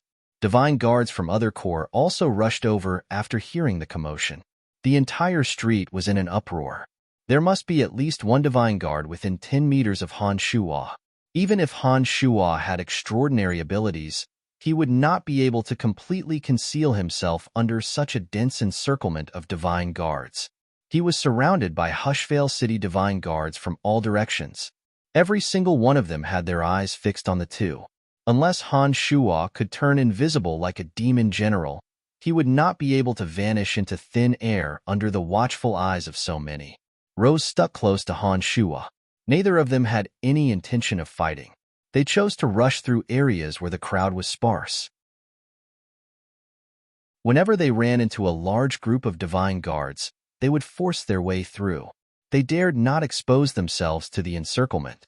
There were hundreds of divine guards gathered in the street. Once Han Shuo and Rose were temporarily trapped, more divine guards from other Hushvale City districts would rush over. By then, all the experts of Hushvale City would be gathered in one place. If Han Shuo and Rose were trapped, even though Han Shuo and Rose possessed extraordinary strength, it would be extremely difficult for them to fight their way out. Han Shuo had no intention of stopping to fight. Without saying a word, he darted through the shadows of the buildings around him. He tried his best to avoid areas with more divine guards. Even so, there were still divine guards who discovered the two and swarmed towards them from all directions. When that happened, Han Shuo and Rose would immediately look for an opening so that they could escape at high speed. The demon generals that were scattered around the street were constantly moving around and transmitting the whereabouts of all the divine guards to Han Shuo. Han Shuo wore a tranquil face. His mind, and body had reached the state of immobility. He rapidly memorized the reactions of all the demon generals and tried to find the best way to deal with the situation as quickly as possible. Hushvale City was filled with energy towers and boundary towers. The chiefs of divine guards in the city had unique means of communication. The chiefs of divine guards who were searching for Han Shuo and Rose soon received news of the death of Hassling, the master of Godswamp Pharmacy. They also learned of how domineering the murderer was. All the chiefs of divine guards were enraged by Han Shuo's audacious actions. The chiefs of divine guards who felt insulted by Han Shuo immediately mobilized their main force of divine guards and rushed towards the Godswamp Pharmacy District at top speed. The entire Hushvale city was filled with ear-piercing screeches. It was destined that the night would not be peaceful. The silent night was filled with divine guards galloping, shouting, and bellowing. Their faces were flushed red, their mouths were cursing, or their faces were gloomy, as though they were full of resentment. The divine guards were rushing through Hushvale City with murderous intent. Deep into the night, some of the small family clans and ordinary gods in Hushvale City immediately learned that something major had happened in Hushvale City. Everyone became anxious and guarded their homes. Many barriers and seals were activated. The energy towers and barrier towers that provided energy to the entire Hushvale City suddenly lit up. In an instant, the night sky turned bright and clear. Under the dazzling radiance of the energy towers, Hushvale City became as bright as day. With that, Han Shuo and Rose were in an even more precarious situation. They could not take advantage of the darkness to avoid being noticed by more divine guards. Their every move and movement would soon be exposed. Rose started to panic. The sudden brightness of the energy towers meant that the two of them had alarmed all the major family clans in Hushvale City. The situation was becoming more and more unfavorable for the two. The sudden brightness of the energy towers only caused Han Shuo to crease his brows. He seemed to be repulsed by the blinding light. He even let out a cold groan and wore a disdainful smile on his face as he continued to shuttle back and forth. Gradually, due to the bright light of the energy towers and the arrival of divine guards from other corps, Han Shuo and Rose found it difficult to move forward. It suddenly became difficult for them to find an opening to break through. Han Shuo's heart turned cold. He originally had no intention of starting a massacre in Hushvale City. But from the looks of it, Hushvale City was prepared to tear him and Rose into a million pieces. With things having come to this, Han Shuo had no more misgivings. The 17 flying swords streaked across the sky while emitting ear-piercing whistles. The 17 flying swords glowed brilliantly under the dazzling light. The divine guards in front of Han Shuo had barely formed an encirclement when they were struck by the flying swords one step ahead of them. The 17 flying swords were extremely sharp and carried terrifying toxins of acid and frost. Any divine guard who was struck by the flying swords would have his divine body begin to melt and turn into a puddle of blood and water. Without uttering a single word, Han Shuo used his demon generals to scan for any abnormalities in his surroundings. The 17 flying swords whizzed past him and killed any divine guards who dared to block his way. His attacks were ruthless and decisive. The 17 flying swords were deployed. Under the blinding light, the divine guards blocking his way were killed one after another. In just a short while, nearly 30 low-god and mid-god divine guards had been turned into puddles of blood. Naturally, the cauldron of myriad demon would not let go of such an opportunity to improve its strength. It immediately flew out from Han Shuo's body and started absorbing the divine souls. Han Shuo's face was as calm as a boulder. Strange lights flashed in his eyes as the images of the 17 flying swords were reflected in his eyes. With the 17 flying swords paving the way, any divine guards in Han Shuo's way would be killed before they could even get close to him. There was simply no way for them to form an encirclement. They could not hinder Han Shuo for even a second. Han Shuo was able to charge through the defensive circle formed by the divine guards and kill his way out. Wherever Han Shuo and Rose passed, they left behind a trail of melted corpses. The divine guards in the vicinity who saw Han Shuo killing anyone who got in their way started hesitating. When a group of divine guards saw the 17 flying swords whizzing towards them, they actually parted in fear and made a path for Han Shuo. As soon as the 17 flying swords appeared, the 17 flying swords whizzed past in 17 streaks of light. They did not waste any time killing the divine guards who made way for them. As soon as the 17 flying swords passed through, Han Shuo and Rose's figures flashed and disappeared. They broke through the encirclement of the divine guards. After the 17 flying swords appeared, Han Shuo killed all the divine guards in his way. His acid and frost poisons killed all the divine guards who got in his way. All the divine guards who witnessed the scene were indescribably terrified. After the first batch of divine guards made way for Han Shuo, more and more divine guards made way for him, allowing Han Shuo to break through their encirclement. Cauldron's spirit transformed into a hazy shadow and followed closely behind the 17 flying swords. It was wholeheartedly collecting the divine souls killed by the flying swords. From time to time, it would release a few demon generals to assist it. Without encountering a single high god, Han Shuo's journey was unimpeded. As soon as Han Shuo exited the street block, the chief of Hushvale City's second corps hastily rushed over.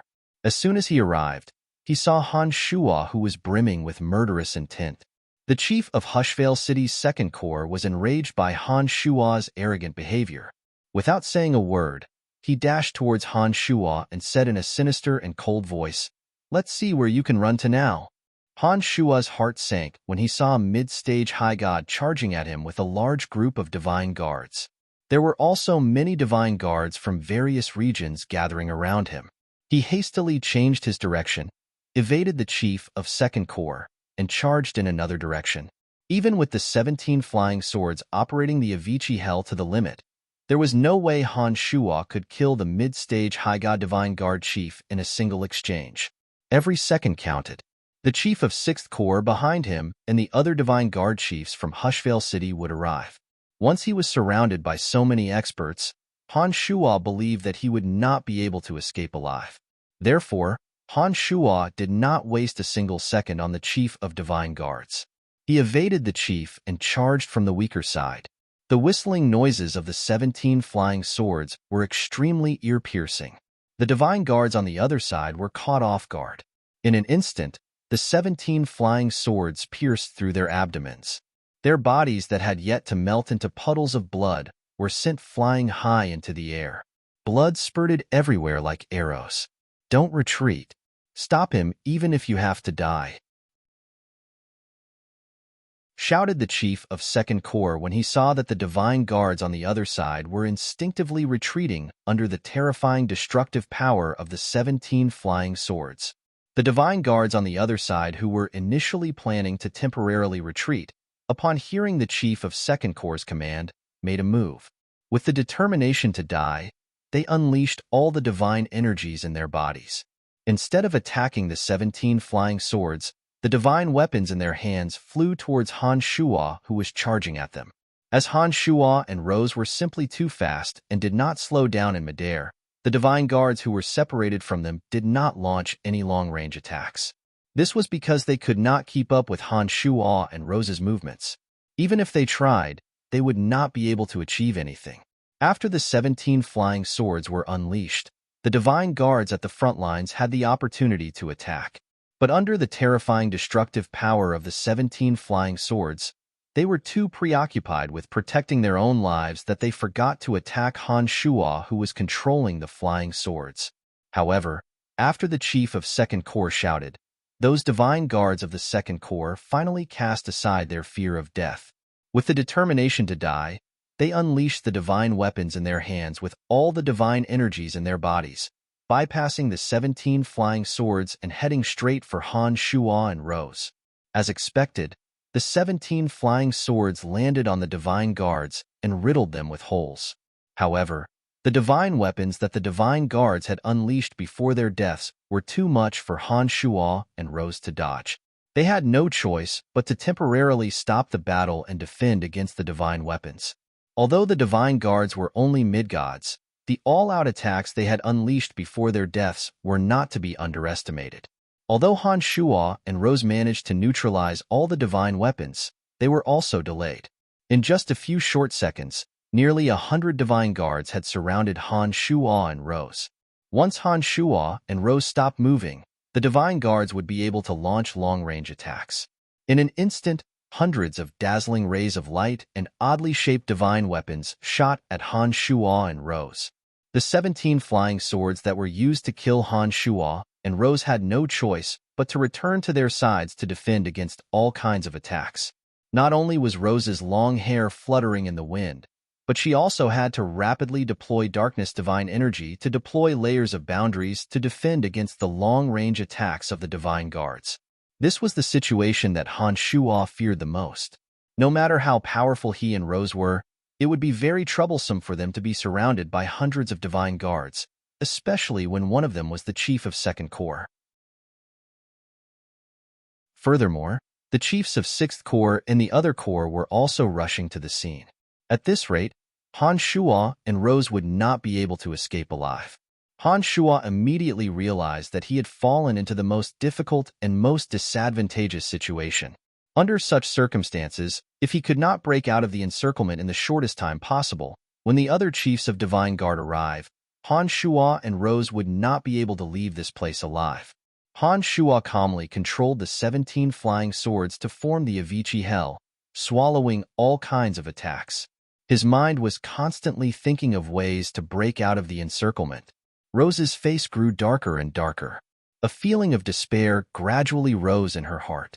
Surrounded by so many divine guards, and with even more powerful divine guards on their way, Rose knew that it would be impossible for them to walk out of Hushvale City alive. Bang!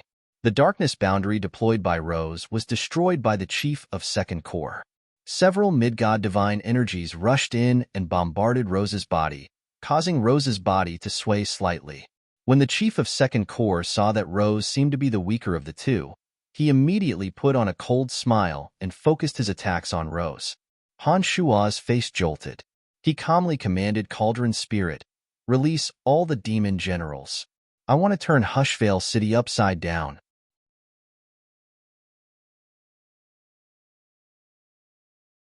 Chapter 766.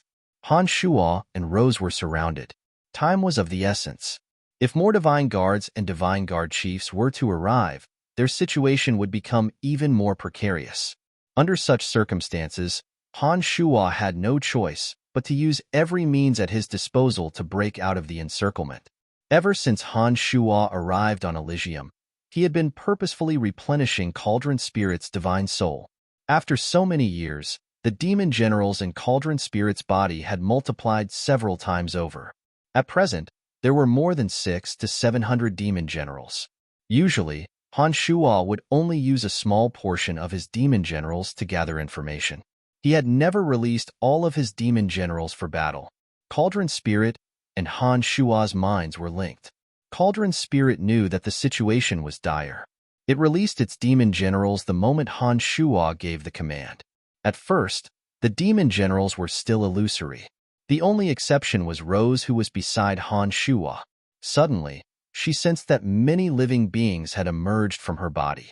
The divine guards who were attacking from a distance could not see the demon generals.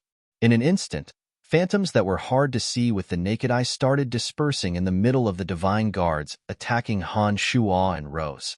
It was at this moment that Cauldron Spirit commanded his demon generals to attack.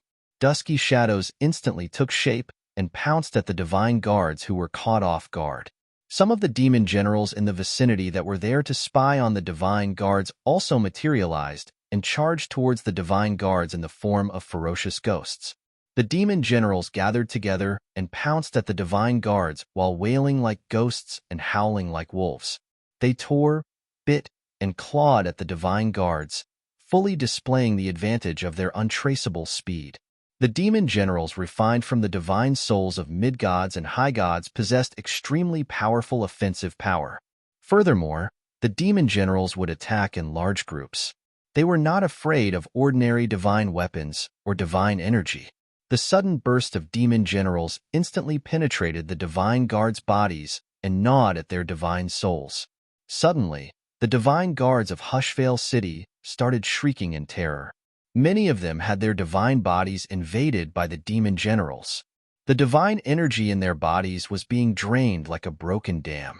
Their divine souls were being corroded by the demon generals, and their consciousness was fading away bit by bit. The demon generals could materialize and transform into an illusory form.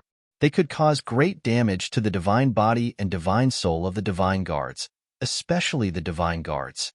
Once their divine souls were corroded by the demon generals, they would not be able to put up any effective resistance. When the divine guards' divine energy and life force were completely consumed by the demon generals, their divine souls would lose their self-awareness and become fertilizer for the cauldron of myriad demon. One demon general after another whizzed past. Among the dazzling light, gray shadows flashed across the battlefield. The divine guards screamed in agony. Many of the divine guards had their life force rapidly drained away. Although there was not a single trace of blood on their bodies, their eyes were rolled up and they fell to the ground. When the other divine guards went to check on them, they discovered that they were all dead. The battlefield was in utter chaos. 500 to 600 demon generals were rampaging about. The demon generals outnumbered the divine guards around them.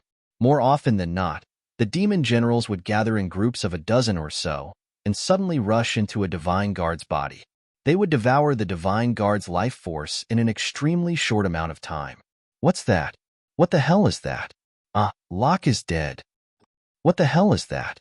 Why are divine weapons ineffective against me? What's in my body? I can't kill him. Why can't I kill him? Everyone, retreat. Is it a large-scale invasion? I'm going to die too. The Hushvale City Divine Guards were panic-stricken. They had never seen a life form as unique as demon generals. Ordinary attacks could not pose any threat to the demon generals. The divine guards who could not find a suitable way to deal with the demon generals were unable to retaliate at all. The demon generals took the opportunity to kill dozens of them. Cauldron's spirit drifted out like a feather. Cauldron's spirit concealed itself and began harvesting divine souls from the divine guards. At the same time, it commanded the demon generals to attack the divine guards who were most susceptible to the demon generals.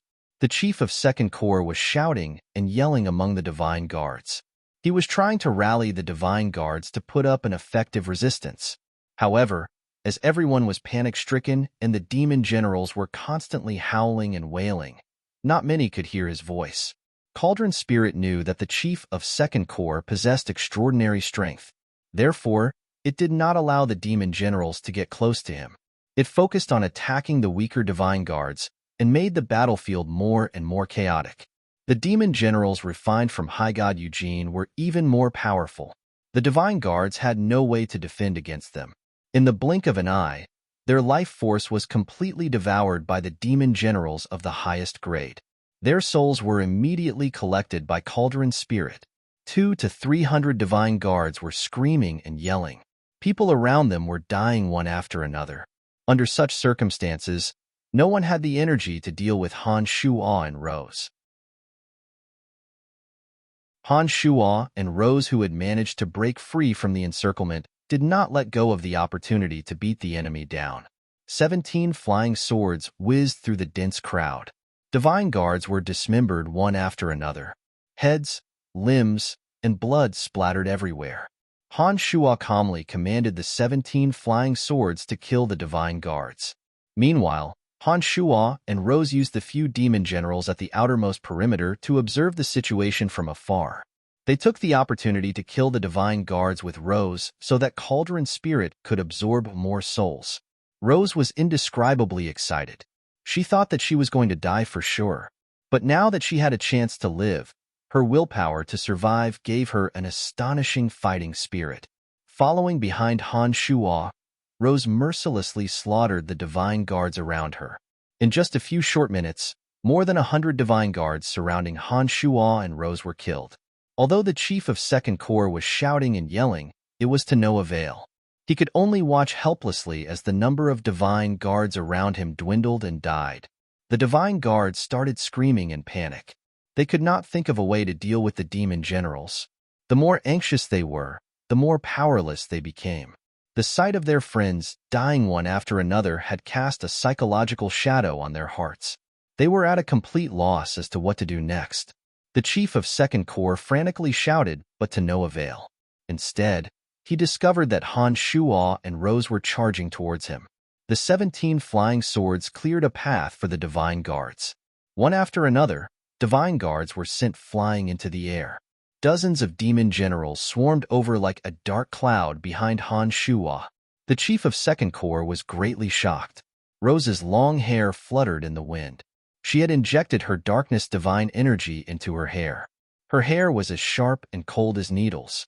All the divine guards that were struck by her long hair were instantly pierced through. They fell to the ground, dead. The chief of Second Corps wore a gloomy face as he stared blankly at Han Shuo and Rose approaching him. His mind was racing to come up with a solution. A few dozen seconds later, the chief of Second Corps decisively retreated. He had given up on fighting Han Shuo and Rose head-on. Physical attacks won't work. Use the divine energy and flames in your body to attack. Those things are afraid of cold and fire. They are also afraid of the distortion of divine energy. Suddenly, a divine guard among the crowd shouted. He had unintentionally found a way to deal with the demon generals. The divine guards who had been helpless against the demon generals, all this while immediately started attacking the demon generals according to the divine guards method. Immediately, they discovered that the demon generals were retreating in fear.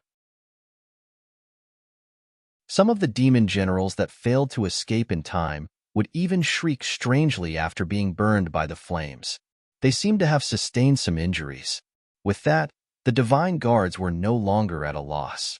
They started using the new method to deal with the demon generals. The remaining divine guards had found the weakness of the demon generals, and the number of casualties sharply decreased.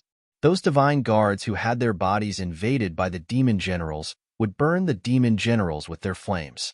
The demon generals would flee before their divine bodies were charred black. When Han Shuo saw that the divine guards had found the demon generals' weakness and that more and more divine guards were converging on the battlefield through the demon generals that were patrolling in the distance, he coldly groaned and said to Rose, "Let's go." Upon finishing those words, Han Shuo took the lead and charged towards the battlefield. Rose did not hesitate and immediately followed after him. Several hundred demon generals gathered like a large dark cloud that covered the 17 flying swords. They cleared a path in front of Han Shuo. The few scattered divine guards who tried to block their way were either killed by the demon generals or killed by the 17 flying swords. Han Shuo and Rose were unimpeded. Every living being had a weakness. Nothing was invincible. Demon generals were no exception. However, even if demon generals were afraid of cold and fire, several hundred demon generals could easily entangle a single person to death. It was just like how a swarm of locusts and ants in the desert would not be scary if they were alone. Anyone could easily pinch an ant or a locust to death. However, if a swarm of tens of thousands of locusts and ants were to charge at them, they would have no choice but to retreat or be gnawed to death. Therefore, with several hundred demon generals and the 17 flying swords hidden in the dark cloud, the divine guards who tried to block their way were all annihilated on the spot. Han Shuo and Rose were able to escape the encirclement. With the help of a few dozen invisible demon generals, Han Shuo and Rose took advantage of the fact that the encirclement had yet to fully take shape. They chose areas with fewer divine guards and slaughtered their way out of the encirclement. Then, without saying a word, they charged towards the city gate they came from. The night was even crazier than the night before. Han Shuo believed that if he didn't leave tonight, the patriarchs of all the major family clans in Hushvale City would be mobilized. Perhaps even the city lord of Hushvale City would join the fray. Han Shuo did not believe that he alone could fight against everyone in an entire city. Therefore, he had to escape from Hushvale City as soon as possible. Once they left Hushvale City, they would enter a vast mountain range. By then, even if they were pursued by all the experts of Hushvale City, Han Shuo was confident that he could escape from Hushvale City with the help of the demon generals. After leaving the God Swamp Pharmacy, Han Shuo and Rose showed no intention of concealing their tracks. They headed for the city gate at top speed and prepared to force their way out. It was at this moment that the city lord of Hushvale City, Hofs, received the news that Han Shuo and Han Shuo had wreaked havoc in Hushvale City. Hofs might have been furious the last time, but this time, he had gone completely insane. When he learned that Han Shuo and Rose had publicly killed Hassling, the master of God Swamp Pharmacy, and released a large number of strange life forms to kill hundreds of his city divine guards, Hofs had truly gone insane. Inform all the patriarchs of major family clans to mobilize their divine guards. The family clan that kills the two will be the next chief of divine guards. Hofs had truly gone insane. His family clan only had 3 chiefs of divine guards. If any family clan had 2 chiefs of divine guards, it would very possibly threaten their family clan's position. Hofs knew this very well. That was why he issued such an order. Patriarch, how can we do that? An elder of the House of Hoffley immediately objected. Cut the bullshit. Send the message immediately, roared Hofs. He left the House of Hoffley and led the most elite divine guards of the House of Hoffley to the streets of Hushvale City. They rushed towards the city gate according to the message transmitted by their chiefs of divine guards. Hofs, like Wallace, possessed late-stage high god strength of darkness. For many years, Hofs had never personally participated in a battle. This time, he was truly infuriated. He wanted to capture Han Shuo and Rose and tear them to pieces. Although Hushvale City was ranked last among the 7 cities of the Darkness Dominion, no one had ever dared to bully him. This time, Han Shuo and Rose had wreaked havoc in Hushvale City and massacred everyone in Hof's domain. Even until now, no chiefs of divine guards had been able to apprehend the duo. Hofs was clearly infuriated. Hushvale City's strength was inferior to the other 7 cities to begin with, and it had not accumulated much strength over the years. After the massacre by Han Shuo and Rose, Hushvale City's strength would be greatly diminished. If Hushvale City were to allow Han Shuo and Rose to escape from Hushvale City alive, there would be no hope for Hushvale City to rise again. Perhaps even the Overgod of Darkness would think that Hushvale City was incompetent and kill him. The 3 Overgods of Death, Destruction, and Darkness were warlike Overgods. Their requirements for their subordinates were very simple: submit to them and become as strong as possible. The reason why Wallace, Hofs, and the others were able to become the lords of the 7 cities of the Darkness Dominion was that they possessed extraordinary strength and their family clans were powerful.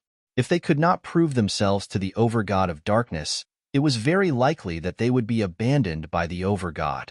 When Hofs led the most elite divine guards of his family clan out of the Hoffley residence, the patriarchs of the other major family clans in Hushvale City had also received the news from the Hoffley residence.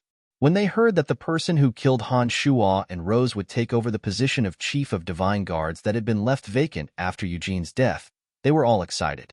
These patriarchs who had their own plans immediately began to gather the most elite divine guards of their family clans. For the sake of their family clans' future interests in Hushvale City, all the major and minor family clans in Hushvale City were mobilized. All the major and minor family clans in Hushvale City who were interested in the position of Chief of Divine Guards were mobilized. The most elite divine guards of the major family clans were mobilized. Hushvale City, which had not yet calmed down, was plunged into an even greater commotion. Some of the ordinary gods in the city, who did not know what was going on, were indescribably shocked. They thought that the Dominion of Life and the Dominion of God of Light had launched a large-scale invasion. Hushvale City was in chaos. Rumors were flying everywhere. There were many different versions of the actions of the major family clans. Some of the divine guards who knew the details had exaggerated the strength of Han Shuo and Rose, adding a layer of mystery to the duo.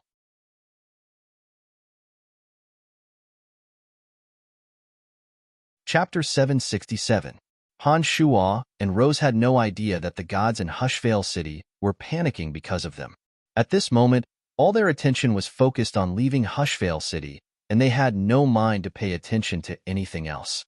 Although Hushvale City was huge, the two of them were rapidly approaching the city gate they had come from as they hurried on without any hesitation. As the battle at Godswamp Pharmacy had attracted the attention of too many divine guards, Han Shuo and Rose did not encounter too many obstructions. The few divine guards they encountered along the way did not even dare to stop them. They would automatically give way to Han Shuo and Rose when they appeared. After Han Shuo and Rose disappeared from sight, they hastily sent word to their divine guard chiefs. Therefore, the whereabouts of Han Shuo and Rose had never escaped the grasp of the Hushvale City divine guards. The patriarchs of the major family clans and City Lord Hofs were the first to learn of Han Shuo's intentions. They all headed towards the city gate. Rose closely followed behind Han Shuo. After the two had fought a bloody battle, she gradually gained an unusual level of trust in Han Shuo. The fact that Han Shuo could calmly and unhurriedly fight his way out of the encirclement gave Rose a great deal of confidence. Just like Phoebe, Fanny, and the others, Rose, who thought that she was going to die for sure, began to trust Han Shuo blindly. As she followed behind Han Shuo and looked at Han Shuo's majestic back, not only did Rose not feel the slightest fear, she even felt a little excited. She could not wait to continue killing and challenge the true experts of Hushvale City. Han Shuo's brows were tightly bunched. He knew that all the experts of Hushvale City must have been mobilized by now. Perhaps there were experts from the nearby city gates. It would not be easy to escape from Hushvale City unharmed. Han Shuo was thinking about what he should do next. Before Han Shuo got close to the city gates, he sensed something unusual from the surrounding energy towers. The power of the boundary that enveloped the entire Hushvale City had suddenly increased. The energy towers and boundary towers in the city glowed brightly as they activated all the energy crystals in them, strengthening the boundary around Hushvale City. Just like in the City of Shadows, there were only a few openings in the city gates. There was no way that Han Shuo alone could break through the boundary formed by hundreds and thousands of energy towers and boundary towers. Therefore, he had no choice but to use the openings in the city gates to escape. However, those city gates would normally be guarded by nearly 1,000 divine guards when there were no major incidents. Tonight, the city gates would be even more heavily guarded. Han Shuo understood that by the time he arrived at that city gate, he would be in for a bloodbath that was unavoidable. Only by escaping from Hushvale City in a bloody battle would his journey to Hushvale City come to a perfect end. Otherwise, Han Shuo would have no choice but to use the demonic blood disassembly to escape. Rose, on the other hand, would undoubtedly die. Not only would she die, but she would also be subjected to the inhumane torture of Hushvale City before she died. Han Shuo put on a gloomy face and did not say a word. As he hurried on, he couldn't help but turn his head to look at Rose. To Han Shuo's surprise, Rose, who had been treating Han Shuo coldly, put on a sweet smile when Han Shuo turned to look at her. In a somewhat excited manner, she said, "I know. We will definitely make it out of Hushvale City alive." Han Shuo was stunned. On one hand, it was because of Rose's attitude towards him. On the other hand, it was because of Rose's baseless confidence. Rose, who had always been cold and indifferent to Han Shuo, had an outstanding appearance to begin with. Her sweet smile made Han Shuo momentarily absent-minded. For some reason, he was confident that they would be able to escape unscathed. However, his confidence was just as baseless as Rose's. Because of Rose's sweet smile, the invisible layer of ice between them seemed to have melted. Han Shuo, who was surrounded by all the experts in Hushvale City, suddenly felt that this journey had become interesting. The City Lord and the patriarchs of major family clans in Hushvale City had learned of the whereabouts of Han Shuo and Rose through various channels. These wily old foxes had guessed that Han Shuo was planning to barge through the city gate. They led their elite divine guards towards the city gate. The House of Simon, one of the 4 major family clans of Hushvale City, was located very close to the city gate. The city gate was guarded by the House of Simon. When Weston, the patriarch of the House of Simon, received the news from the House of Hoffley, he led the elite divine guards of the House of Simon to the city gate. There were originally 700 divine guards stationed at the city gate. In addition to the 500 most elite divine guards of the House of Simon, Weston had brought a total of 1,300 divine guards. Every one of the 500 elite divine guards of the House of Weston was a late-stage mid-god. The 3 high-god experts of the House of Simon in Hushvale City, other than the chief of the 4th Order, were all gathered at the city gate. As soon as Weston arrived, he calmly instructed, "Don't gather together. Spread out on both sides of the city gate and make a path. After the 2 enter the path, we will attack from both sides." Weston had learned from the chief of the 4th Order just how powerful Han Shuo and Rose were. He knew that Han Shuo and Rose were like trapped beasts. Crazed high gods were terrifying, especially 2 of them. Under Weston's instruction, the House of Simon's divine guards dispersed and cleared a path leading to the city gate. The divine guards spread out on both sides of the path and looked ahead with cold eyes, waiting for Han Shuo and Rose to walk right into the trap. "Brother-in-law, with this, our House of Simon will have 2 chief of divine guards. I should be the one to fill Eugene's vacant position." Anchor was a cultivator of the energy of death. He had been in charge of the northern fortress for less than 100 years. He had returned to the House of Simon because he coveted Eugene's position as Chief of Divine Guards.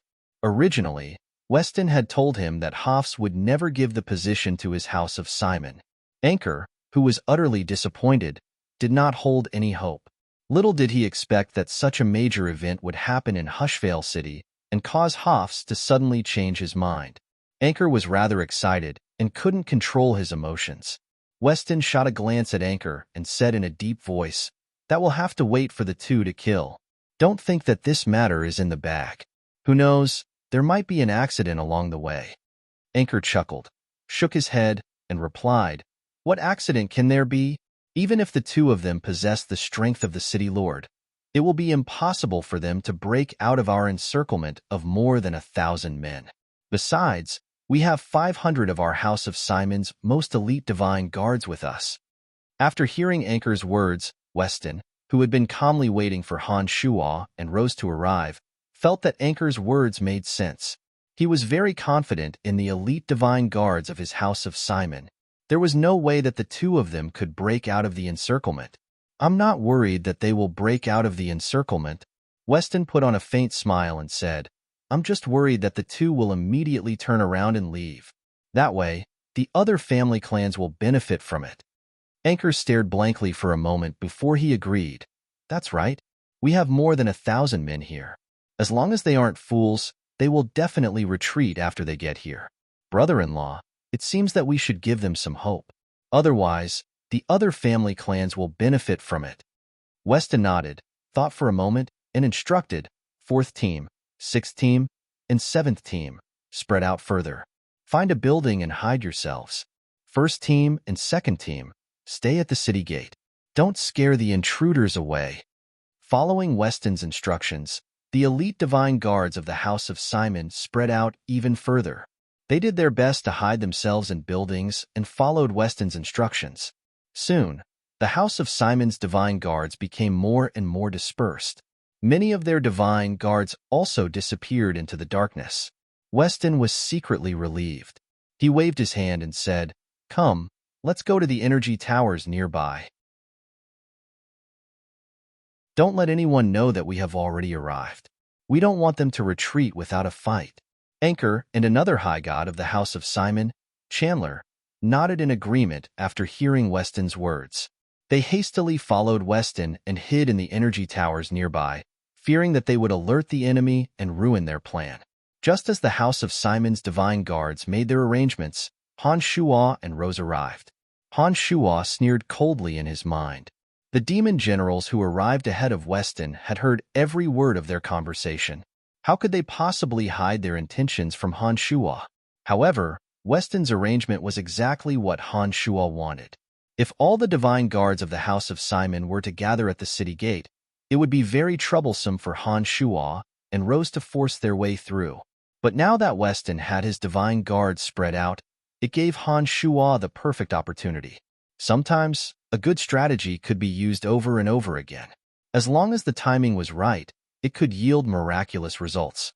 With one thought, Han Shuo transmitted a command to Cauldron Spirit. The two demon generals transformed into Han Shuo and Rose and charged towards the city gate. As soon as they arrived at the area, the two demon generals were startled. They vigilantly gazed at the place where the House of Simon divine guards were hiding. Han Shuo and Rose's faces jolted. They glanced at each other and turned around at the same time. The expressions on their faces were impeccable and flawless even when viewed from afar. Weston and Anchor's hearts sank. They fixed their gazes on Han Shuo and Rose and saw the changes in the demon general's expressions. They are indeed experts. They had discovered the divine guards hiding in the dark as soon as they arrived. It seems that the situation is not looking good. Weston and Anchor were startled. As soon as the thought came to their minds, the two demon generals who had transformed into Han Shuo and Rose retreated the way they came. They had retreated. God damn it, chase after them. Before Weston could react, Anchor, who was waiting to take over Eugene's position as Chief of Divine Guards, took the lead and charged out of the energy tower. Those divine guards who were hiding in the dark immediately followed Anchor and chased after the two demon generals. Rose put on a delighted face and softly cried out, "We did it!" Han Shuo was as calm as ever. Using his two most powerful demon generals, he saw that Weston did not follow Anchor out of the energy tower. This patriarch of the House of Simon was clearly not an impulsive person.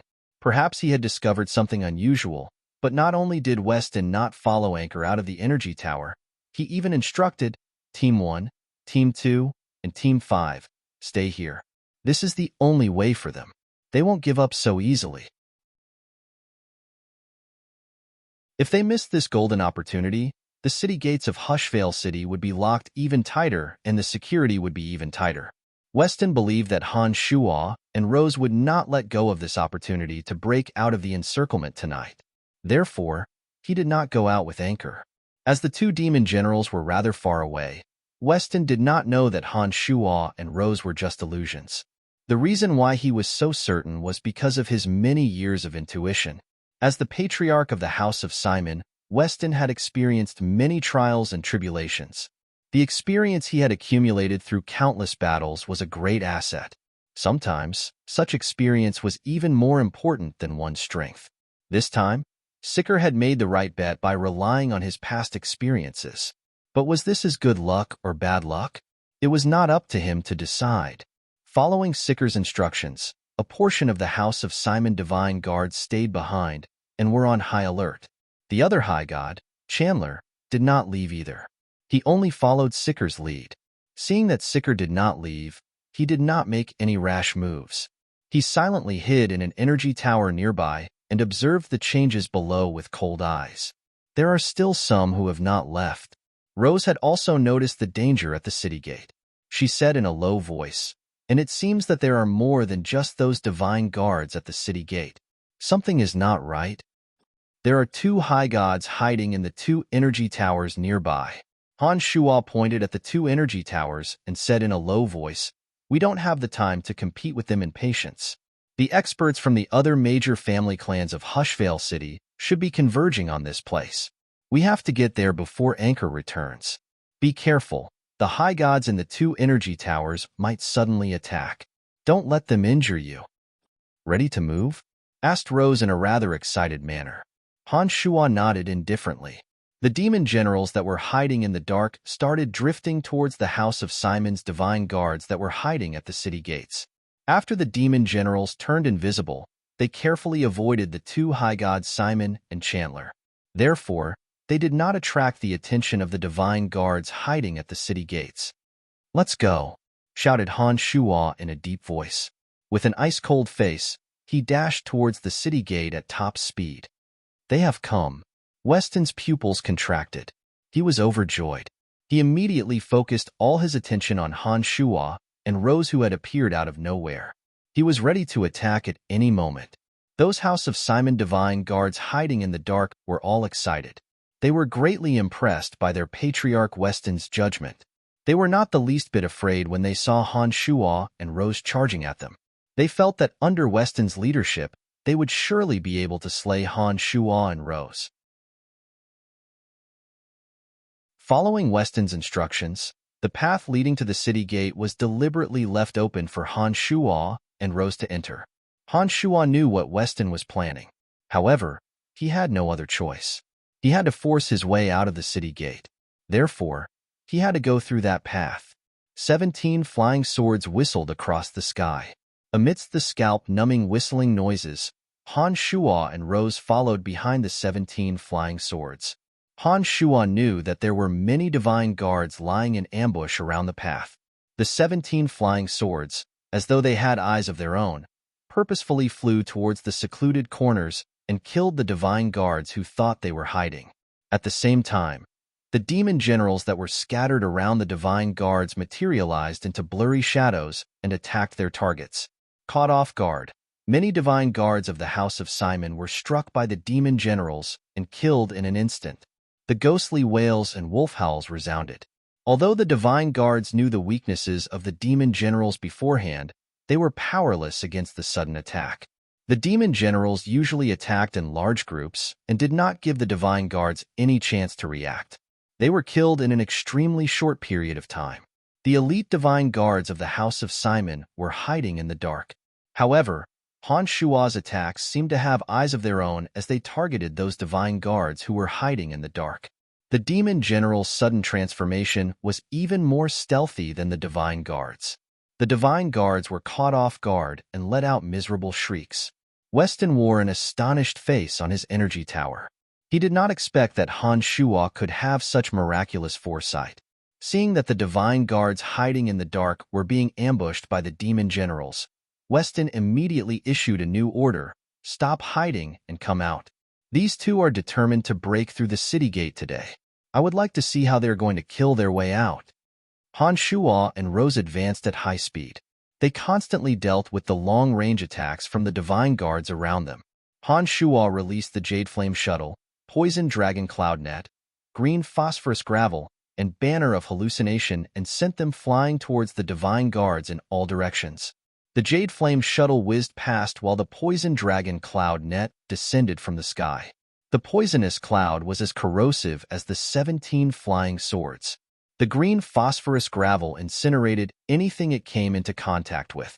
The Banner of Hallucination had folded the figures of Han Shua and rose into many different shapes. In an instant, many divine guards were affected by the Cyan Demon Blaze Shuttle, Venomous Dragon Cloud Net, and Green Phosphorus Sand.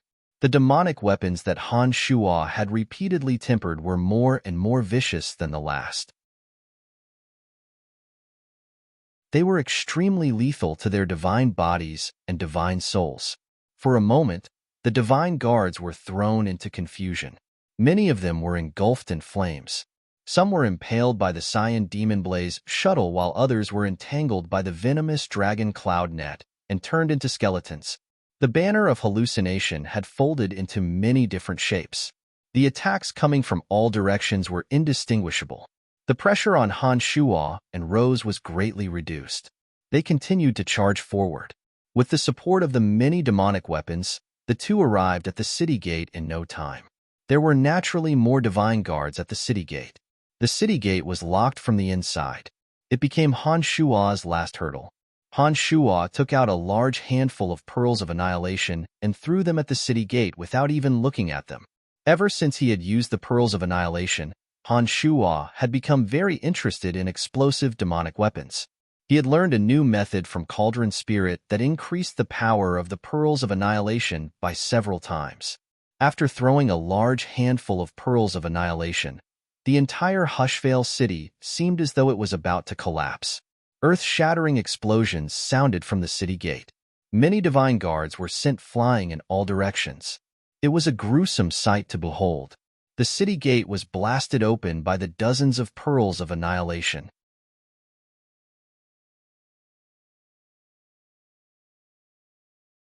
Chapter 768. The violent explosion from the city gate instantly blasted dozens of divine guards into pieces of flesh and blood. The earth-shattering rumble alerted everyone nearby.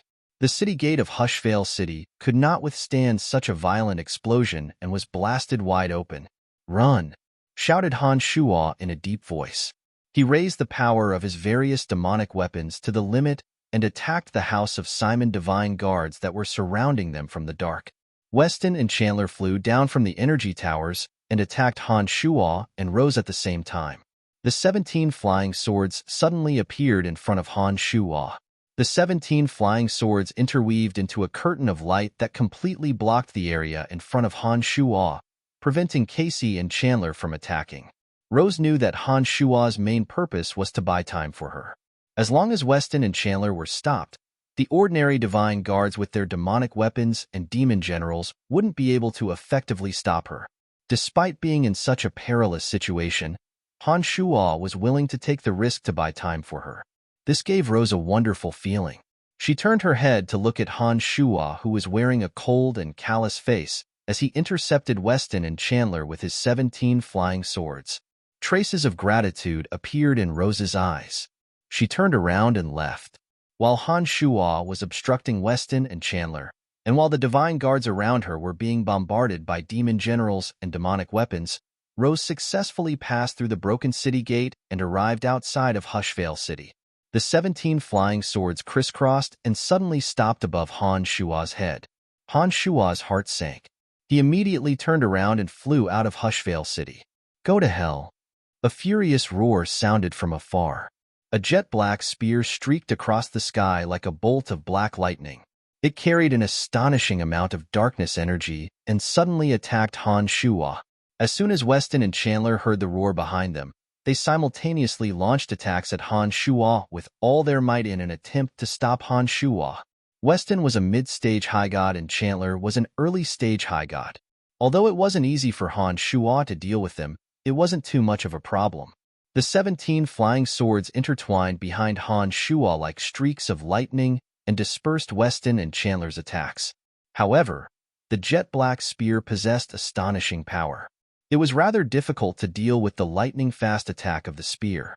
At this moment, with so many divine guards surrounding the city gate, if Han Shua were to turn around and deal with the spear behind him, he might not have the chance to leave the city. The 17 flying swords that had dispersed Weston and Chandler's attacks did not have the time to return to Han Shua's back. However, the spear was still flying at him like a shadow.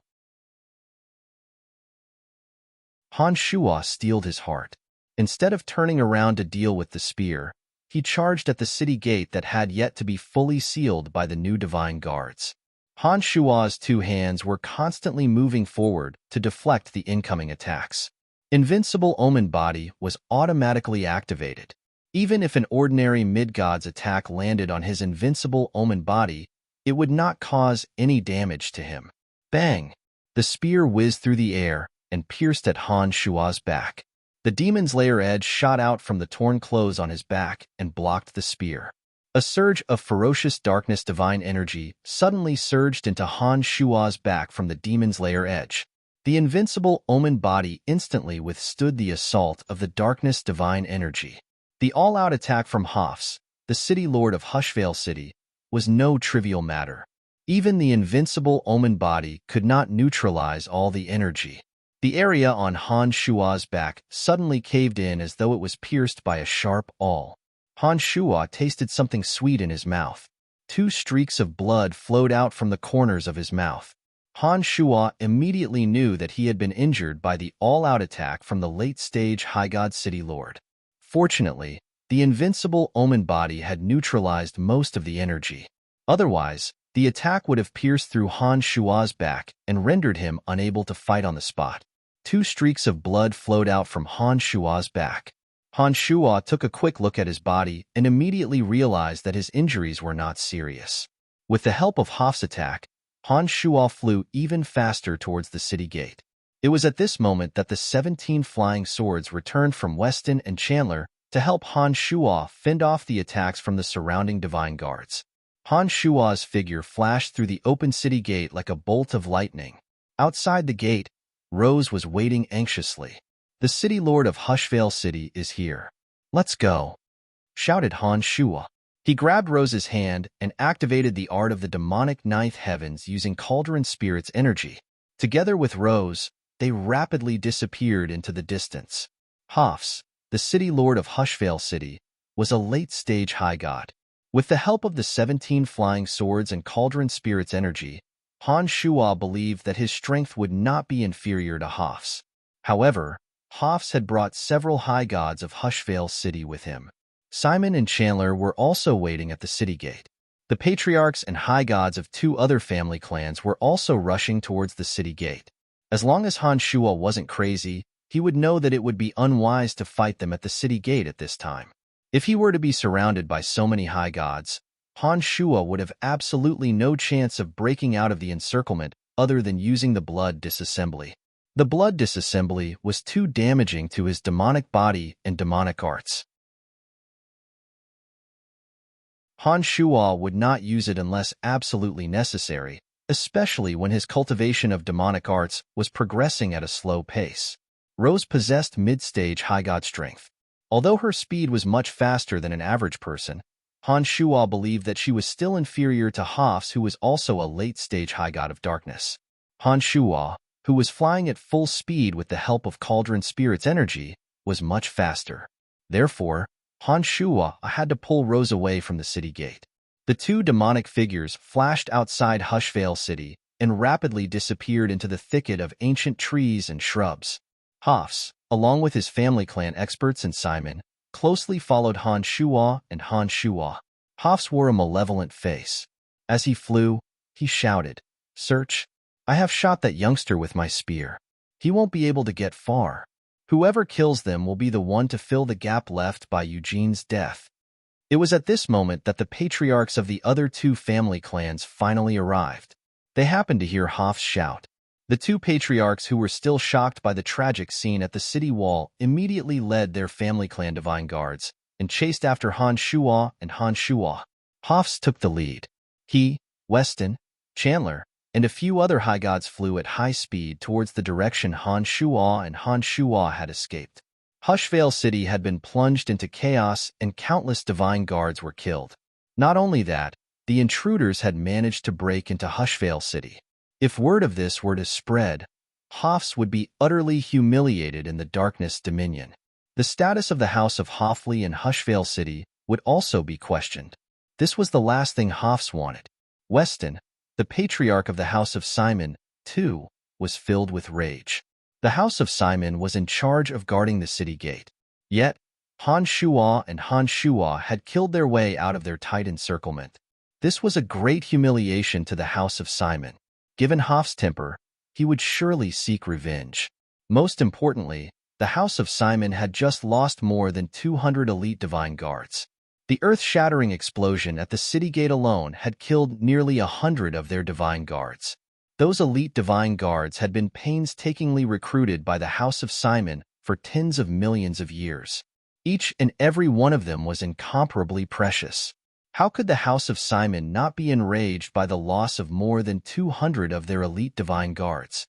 The experts of Hushvale City left the city and entered the vast mountain range in the vicinity with various motives. Without the ubiquitous energy towers and energy boundaries, the mountain range was now filled with towering ancient trees and towering mountain peaks that reached into the clouds. Concealment was everywhere. For the experts of Hushvale City, the difficulty of finding a single person in the mountain range had increased by 100 times. At first, Rose, whose hand was pulled by Han Shuo, was very nervous about Hafs, the city lord of Hushvale City, chasing after them. But gradually, Rose noticed that the high gods of Hushvale City were getting further and further away from them. Not only did Han Shuo not slow down, he even increased his speed. It was as though he knew every region of the mountain range like the back of his hand. He constantly changed his position as he traveled, widening the gap between him and Han Shuo. Rose was relieved. With that, Rose could think about other things. Then, she discovered that her delicate hand was tightly grasped by Han Shuo's big and rough hand. Han Shuo's big hand was thick and warm. His meridians were pulsating vigorously. Rose suddenly felt that her palm was covered with sweat. She immediately realized that she had been overly nervous. With some peculiar emotions in her heart, Rose turned her head to look at Han Shuo, who was right in front of her. She discovered that Han Shuo's face was calm and unwavering. Blood was flowing out from the corner of his mouth, but he was still confident. His face was as angular as a sculpture, brimming with the toughness and callousness that a man should have. Even the blood stains on the corners of Han Shuo's mouth seemed to be filled with charm. Rose, who was about to wipe the blood stains off Han Shuo's mouth, did not act rashly. Instead, she stared blankly at Han Shuo. For a moment, her mind was filled with all sorts of thoughts. Perhaps only a man like Han Shuo could stand proudly above everyone else. Rose thought to herself. After going through so much with Han Shuo, not only did she no longer have any prejudice against Han Shuo, she even admired Han Shuo's tenacious and indomitable character. He was decisive, steady, and scrupulous in achieving his goals, and would never give up.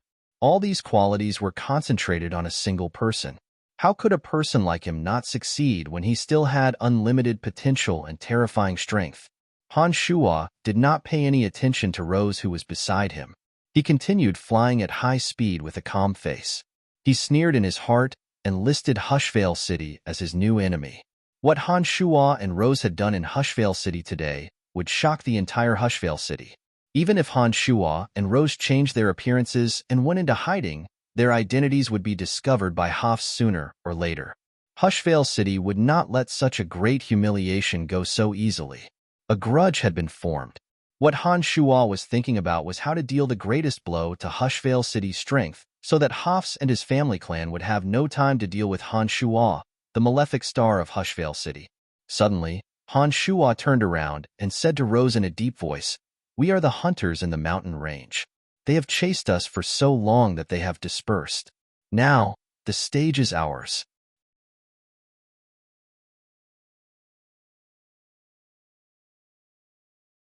Chapter 769. As soon as they escaped from Hushvale City, it meant that Han Shuo and Rose were safe and sound. There were plenty of cover in the vast mountain range, and there was no boundary that shrouded the sky. Han Shuo and Rose were like fish swimming in the sea. They no longer had to worry about being surrounded. Instead of rushing forward desperately, Han Shuo and Rose used the omnipresent vision of demon generals to weave through the forest in search of the best hiding spot. A rock wall shrouded in mist became Han Shuo and Rose's temporary hiding spot. Han Shuo and Rose stood still on the rock wall. Han Shuo let out a soft sigh and smilingly said, "The mist is thick. Unless an expert like Hafs comes, no one will be able to detect our presence. Let's take a break and wait for those from Hushvale City to arrive." The pursuers from Hushvale City had been left far behind by Han Shuo. It would take some time for them to arrive. Han Shuo and Rose could take this opportunity to rest and wait for the pursuers. "Can you let go of me now?" asked Rose softly with her head lowered. Han Shuo stared blankly for a moment. It was only then that he realized that he was still holding onto Rose's hand. Han Shuo immediately let go of her hand and sat cross-legged on the ground. He closed his eyes and tried to adjust his breathing. "How are your injuries? Are you all right?" Rose hesitated for a moment before she asked in a soft voice. Han Shuo opened his eyes and looked at Rose. He smilingly shook his head and said, "I'm fine.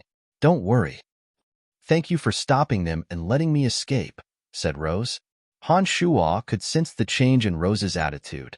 Han Shuo, who was used to Rose's silence and cold words, was not used to Rose's sudden concern.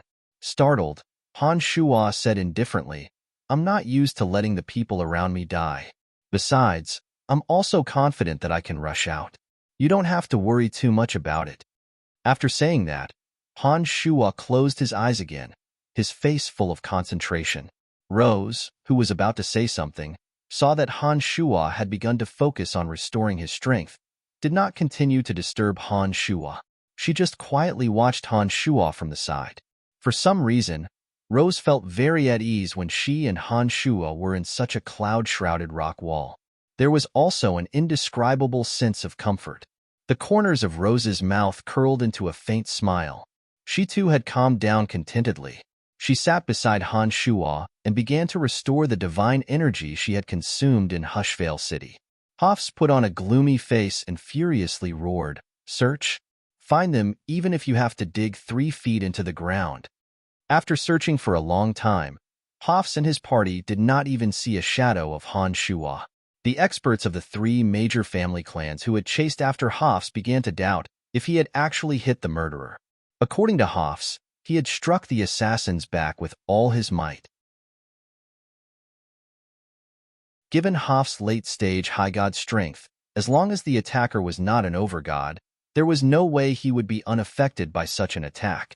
Even a late-stage high god like Hafs would be seriously injured if he were to be struck by such an attack. There was no way that a heavily injured high god could remain unaffected. After such a long pursuit, the murderer would surely show signs of fatigue and eventually be killed on the spot. However, the reality was vastly different from what they had expected. Not only was the murderer not affected by the attack, but he was also moving faster and faster. After a long period of pursuit, he had left them far behind, causing them to lose track of the murderer. This was clearly not in line with Hafs's statement. If Hafs wasn't the city lord of Hushvale City and the patriarch of the House of Hafli, these people would have jumped out to reprimand Hafs. They would have accused him of incompetent command, of not understanding the situation, and of lying. "City lord, This mountain range is too vast. Now that the target has disappeared, it would be inappropriate for us to search like a swarm of bees. Why don't we split up and search in groups of family clans? Although the two possess extraordinary strength, our family clans can definitely take them down. At the very least, we can send out a signal. What do you think, my lord? Suggested the patriarch of the House of Granro. Hofs, who had been blinded by anger, immediately knew that this was the most appropriate method given the current situation. He put on a gloomy face and nodded. He said, "All right, we will split up and search in groups of family clans. Once we find any traces of the two, send out a signal immediately." Weston, who had lost more than 200 of his family clan's elite divine guards, had been waiting for those words from Hofs. Without a word, he signaled his family clan's divine guards with his eyes and was the first to leave with his family clan's divine guards. Shortly after, the other two family clans also left Hof's side and started searching in different directions. With that, the four major family clans of Hushvale City, including Hof's, split up into 4 groups and continued searching. As the search progressed, the 4 groups of divine guards gradually split up again. The situation was somewhat similar to the time when Han Shuo toyed with the God Hunters. Night was gradually replaced by day. When the scorching sun hung high in the sky, the distance between the 4 major family clans grew larger and larger. The dazzling rays of the scorching sun penetrated through the layers of mist and shone on Han Shuo, who was sitting on the cliff wall. Suddenly, Han Shuo opened his eyes and cried, "Someone is coming." Rose, who had been cultivating in silence, blinked her long eyelashes. Her beautiful eyes appeared before Han Shuo.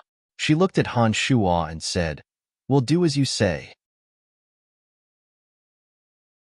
After fighting side by side with Han Shuo in Hushvale City, Rose was thoroughly impressed by Han Shuo.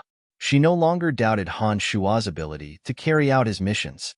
Rose's words fully proved that she had complete faith in Han Shuo. "It's the House of Simon.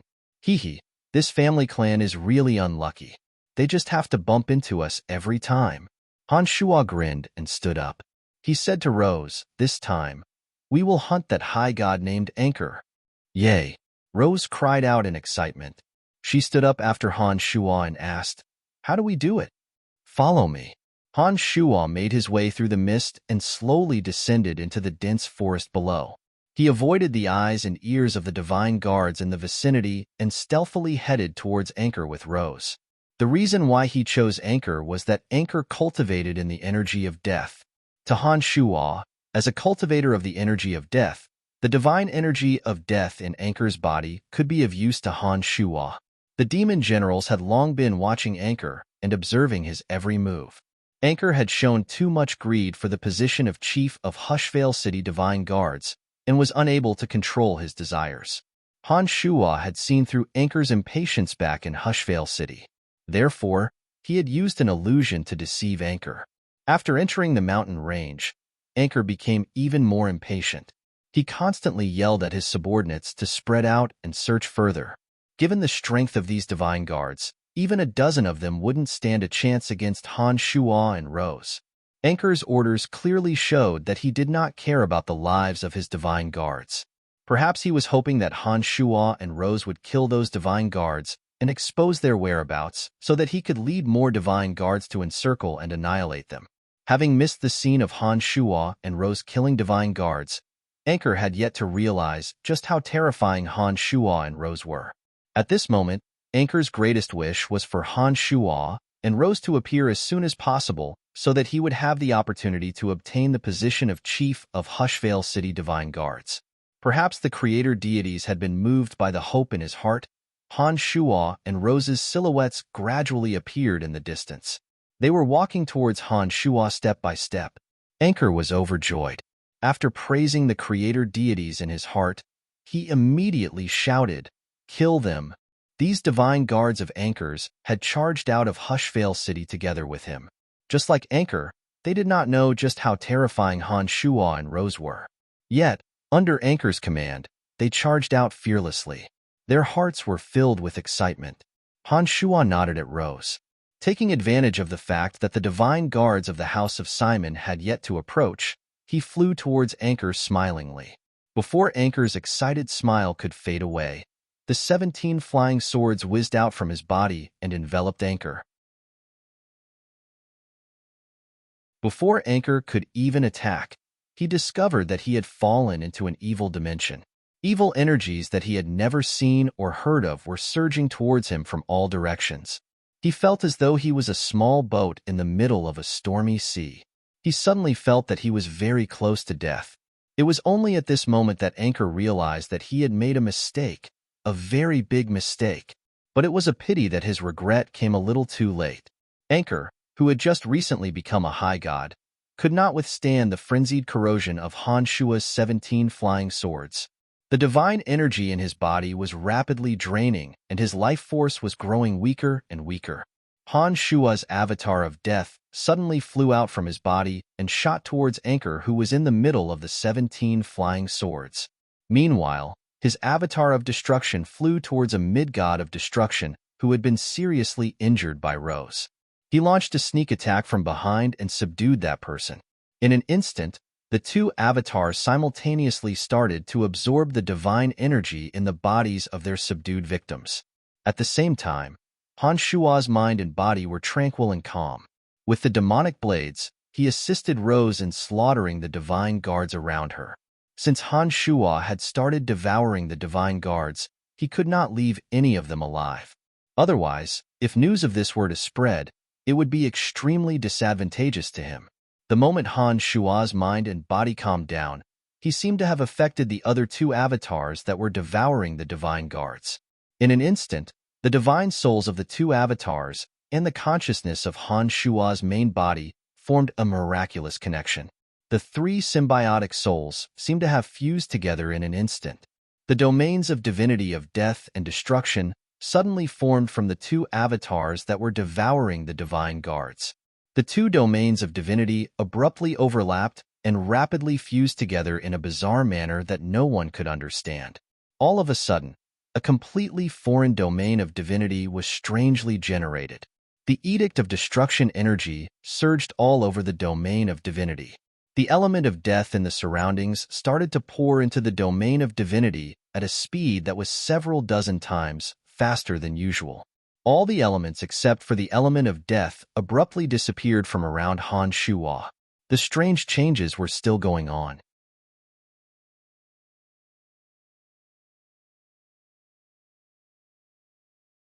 Chapter 770.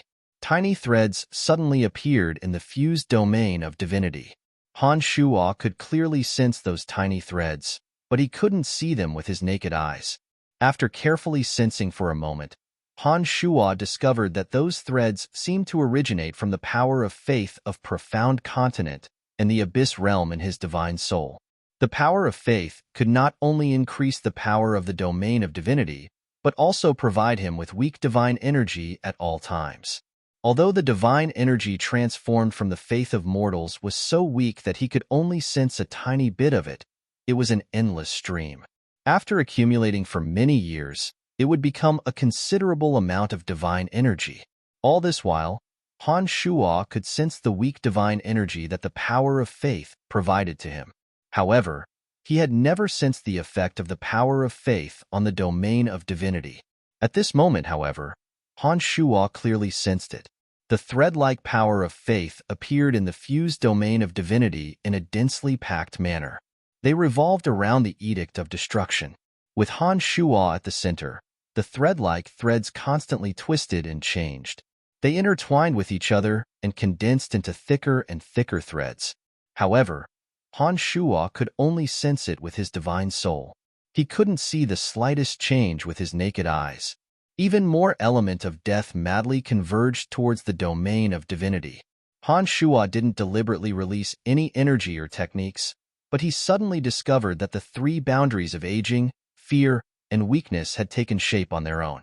Each boundary was filled with threads that were hard to see with the naked eye. Those threads seemed to be able to absorb the element of death that was constantly pouring into them and alter the composition of the three boundaries. All of a sudden, the power of the three boundaries kept increasing. Han Shua could clearly sense that the influence of the three boundaries was rapidly expanding. In no time at all, They overlapped and covered the entire domain of divinity. With Han Shuo at the center, the threads that reflected the power of faith entangled the element of death that was crazily pouring into Han Shuo's body in the Edict of Destruction. They constantly altered the boundaries in the domain of divinity, causing the power of the three boundaries to grow stronger and stronger. Huh! Rose cried out in alarm. She suddenly sensed the abnormality in the area next to Han Shuo and immediately asked, "What's wrong?" Han Shuo came to a sudden realization. He immediately realized that this wasn't the right time to carefully sense his new domain. The two targets that were being devoured had already exhausted their life force. Han Shuo summoned a flying sword and stabbed Anchor and the mid-god of destruction. The two gradually turned into puddles of blood. Rose's long silver hair had been dyed scarlet. She stood coldly among the corpses on the ground, her clear eyes staring at Han Shuo, full of bewilderment and bewilderment. Not a single one of Anchor's dozen or so divine guards survived. They were all killed by Rose. Through his demon general, Han Shuo could sense that even more experts of the House of Simon were rapidly converging on the battlefield. "Let's go," Han Shuo softly shouted and took the lead in retreating. As soon as the two left, Weston and Chandler arrived with hundreds of elite divine guards of the House of Weston.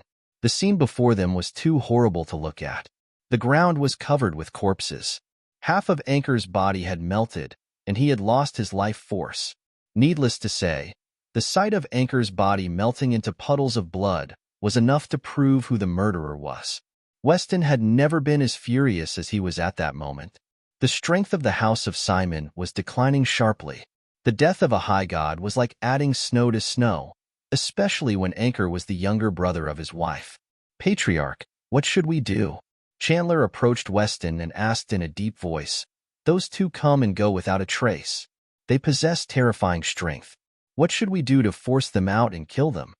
Unlike Anchor, Chandler had personally witnessed the terrifying destructive power Han Shuo and Rose displayed at the gates of Hushvale City. As a member of the House of Simon, it was only natural for Chandler to hate Han Shuo and Rose to the bone.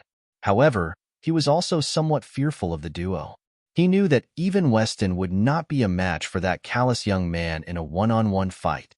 Therefore, he always had his divine guards stick close to him in case something went wrong. It was precisely because of his cautiousness that Han Shuo did not come after him. He managed to escape unscathed, but Anchor was killed. Anchor's death had a great impact on Chandler. He began to worry that he would be the next target. "Release the signal. Tell them that those two are in the vicinity," Weston suddenly commanded after keeping silent for a moment. After taking a short pause, Weston continued, "Our men are to stick close to each other. Do not leave without a good reason. Our previous understanding of the situation is completely wrong. I don't think that guy was seriously injured by the City Lord at all. Otherwise, he wouldn't have exposed himself and attacked us." "Patriarch, are you saying that the City Lord is lying?" Chandler was dumbfounded. He looked left and right before asking in a low voice. Weston shook his head, let out a soft sigh, and said, "The City Lord would not make such a joke at a time like this. Besides, based on my understanding of him, I know that he disdains lying." Weston took a deep look at Chandler and said, "The City Lord's words cannot be wrong. Not to mention that not only did that guy not leave, he even treated us as his prey. This can only mean one thing, that he is stronger than the City Lord." Chandler's face jolted when he heard those words. After thinking about it for a moment, Chandler's face turned even more unsightly. He thought of the overgod who had transcended high god rank, but did not possess the quintessence. Chandler became even more terrified when he thought of that. He asked in a slightly panicked manner, "What should we do then?" "Don't even think about killing them. Our family clan has exhausted too much of our strength. We will be fine as long as we can bring our men out of the mountain range." Weston wore a helpless and humiliated face. However, he continued, "If other family clans want to touch him, let them. It is time for them to suffer some losses. Otherwise, the House of Simon's position in Hushvale City will be challenged." As the patriarch of the House of Simon, Weston had to make difficult decisions for the benefit of the family clan. His many years of battle experience had given him keen observation skills. Just like how he had previously determined that Han Shuo would return to the city gate, his decision this time was correct. Han Shuo, whose strength had been overestimated due to his invincible omen body, was having a headache. Facing Rose's questioning gaze, Han Shuo didn't know how to explain. Previously, as the 17 flying swords blocked Rose's view of Han Shuo devouring Anchor, she couldn't see what was going on. But later on, when Han Shuo devoured another mid-god of destruction, Rose immediately revealed a shocked expression when she saw what Han Shuo was doing. God hunters were hated by everyone on Elysium. Obviously, Rose knew about the existence of god hunters.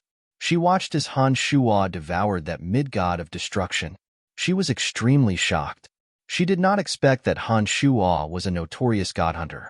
After the two successfully escaped from that area, Rose continued to look at him suspiciously, which made Han Shuo feel very uncomfortable.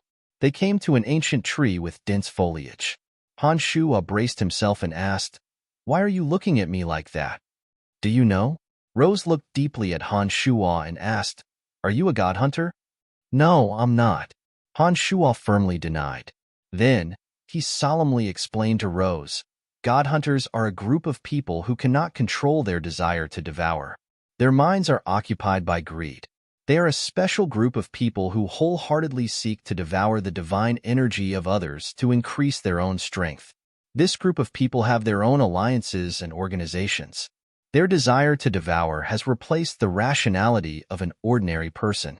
As long as they are alive, their desire to devour will continue to exist, causing them to constantly devour. I don't need you to explain that to me. I have been on Elysium for a much longer time than you. I know about god hunters." After taking a short pause, Rose calmly continued, "Could it be that you are different from them?" "Of course I am." Han Shuo put on a faint smile and said, "I can overcome the desire to devour and will not be affected by greed.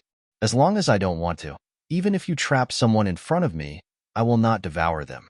They are a group of people who are dominated and influenced by greed. I, on the other hand, am different. I can control my desire and do such things rationally." "I don't believe you. I have never heard of anyone who can overcome that desire. Once it starts, there is no stopping it." Rose's slender brows were tightly bunched. She softly sighed and asked, "Why are you such a person?" Han Shuo put on a faint smile and said, "You should know very well whether I am such a person or not. If I were a god hunter, everything I do would be for the sake of devouring others. Since we have known each other for so long, have you realized that I do things for the sake of devouring others?" Rose stared blankly for a moment after hearing Han Shuo's words. She carefully thought for a moment and realized that Han Shuo's words made a lot of sense. She had known Han Shuo for quite some time, and she knew that god hunters were driven by the desire in their hearts. If they did not devour others for a period of time, they would feel very uncomfortable and would act involuntarily for their goals. Rose and Han Shuo had been together for quite some time. Because of their master-slave relationship, Rose had never left Han Shuo's side. During that period of time, she really did not notice any abnormal behavior from Han Shuo. Not only was Han Shuo behaving normally, but he was also clearly an extraordinary individual who had an extremely strong will and could control himself to the greatest extent. Such a person was obviously different from a god hunter. Rose couldn't be sure. After a long while, she doubtfully asked, "No one can overcome that desire. You say you can?" "I believe that there are definitely people who can overcome that desire. It's just that most people don't know about it." Han Shuo let out a soft laugh and said, "You will slowly come to understand the truth. We will be spending a lot of time together in the future." "I'll believe you for now," Rose mumbled. Suddenly, she recalled something and cried out in surprise again. "Right? I remember that when you devoured that mid-god of destruction, he was clearly there, but you seemed to be fighting not far away from him. Could it be that you used that life form to devour him? If that's the case, you won't be affected." Han Shuo knew that he and Rose would be spending a lot of time together in the future and that sooner or later, she would learn about the secret of his avatars. After hesitating for a moment, Han Shuo replied, more or less, Han Shuo did not explain too much and decided to wait for Rose to find out about it. Rose did not pursue the matter. She was very curious about Han Shuo, but when she saw that Han Shuo had no intention of talking about it, Rose decided not to pry too much. After leaving the house of Simon, Han Shuo used his demon generals to observe for a while. He discovered that all the divine guards of the house of Simon had gathered together. Han Shuo knew that with Weston on his guard, it would not be easy for him to find another opportunity to strike. The family clans of Hushvale City who had received Weston's message were converging on the area. Han Shuo and Rose hastily retreated from the area. By the time City Lord Hafs and the others arrived, Han Shuo and Rose had long vanished from the area. They had once again conducted a carpet search around the area. But as the boundaries were clearly visible, they did not discover anything. Very soon, these people dispersed again and continued to search this mountain range in groups of clans. The few chiefs of Hushvale City also dispersed. Some joined their family clans, and some acted alone. They expanded the search area. For the next half a month, Han Shuo would kill whenever he had the chance. Before the main force could approach, he would use the omnipresent patrolling ability of his demon generals to retreat. Nearly 100 divine guards and 2 high gods from the House of Hafs and House of Salohauser were killed in the span of half a month. No matter how cautious Hafs and the others were, the number of casualties would only increase. Once the distance between the divine guards and the divine guards reached a certain distance, a massacre was inevitable. After that, no matter how hard they searched, they could not find even a shadow of Han Shuo and Rose. In the vast mountain range, Han Shuo and Rose were like 2 invisible men. They would constantly kill the divine guards around them.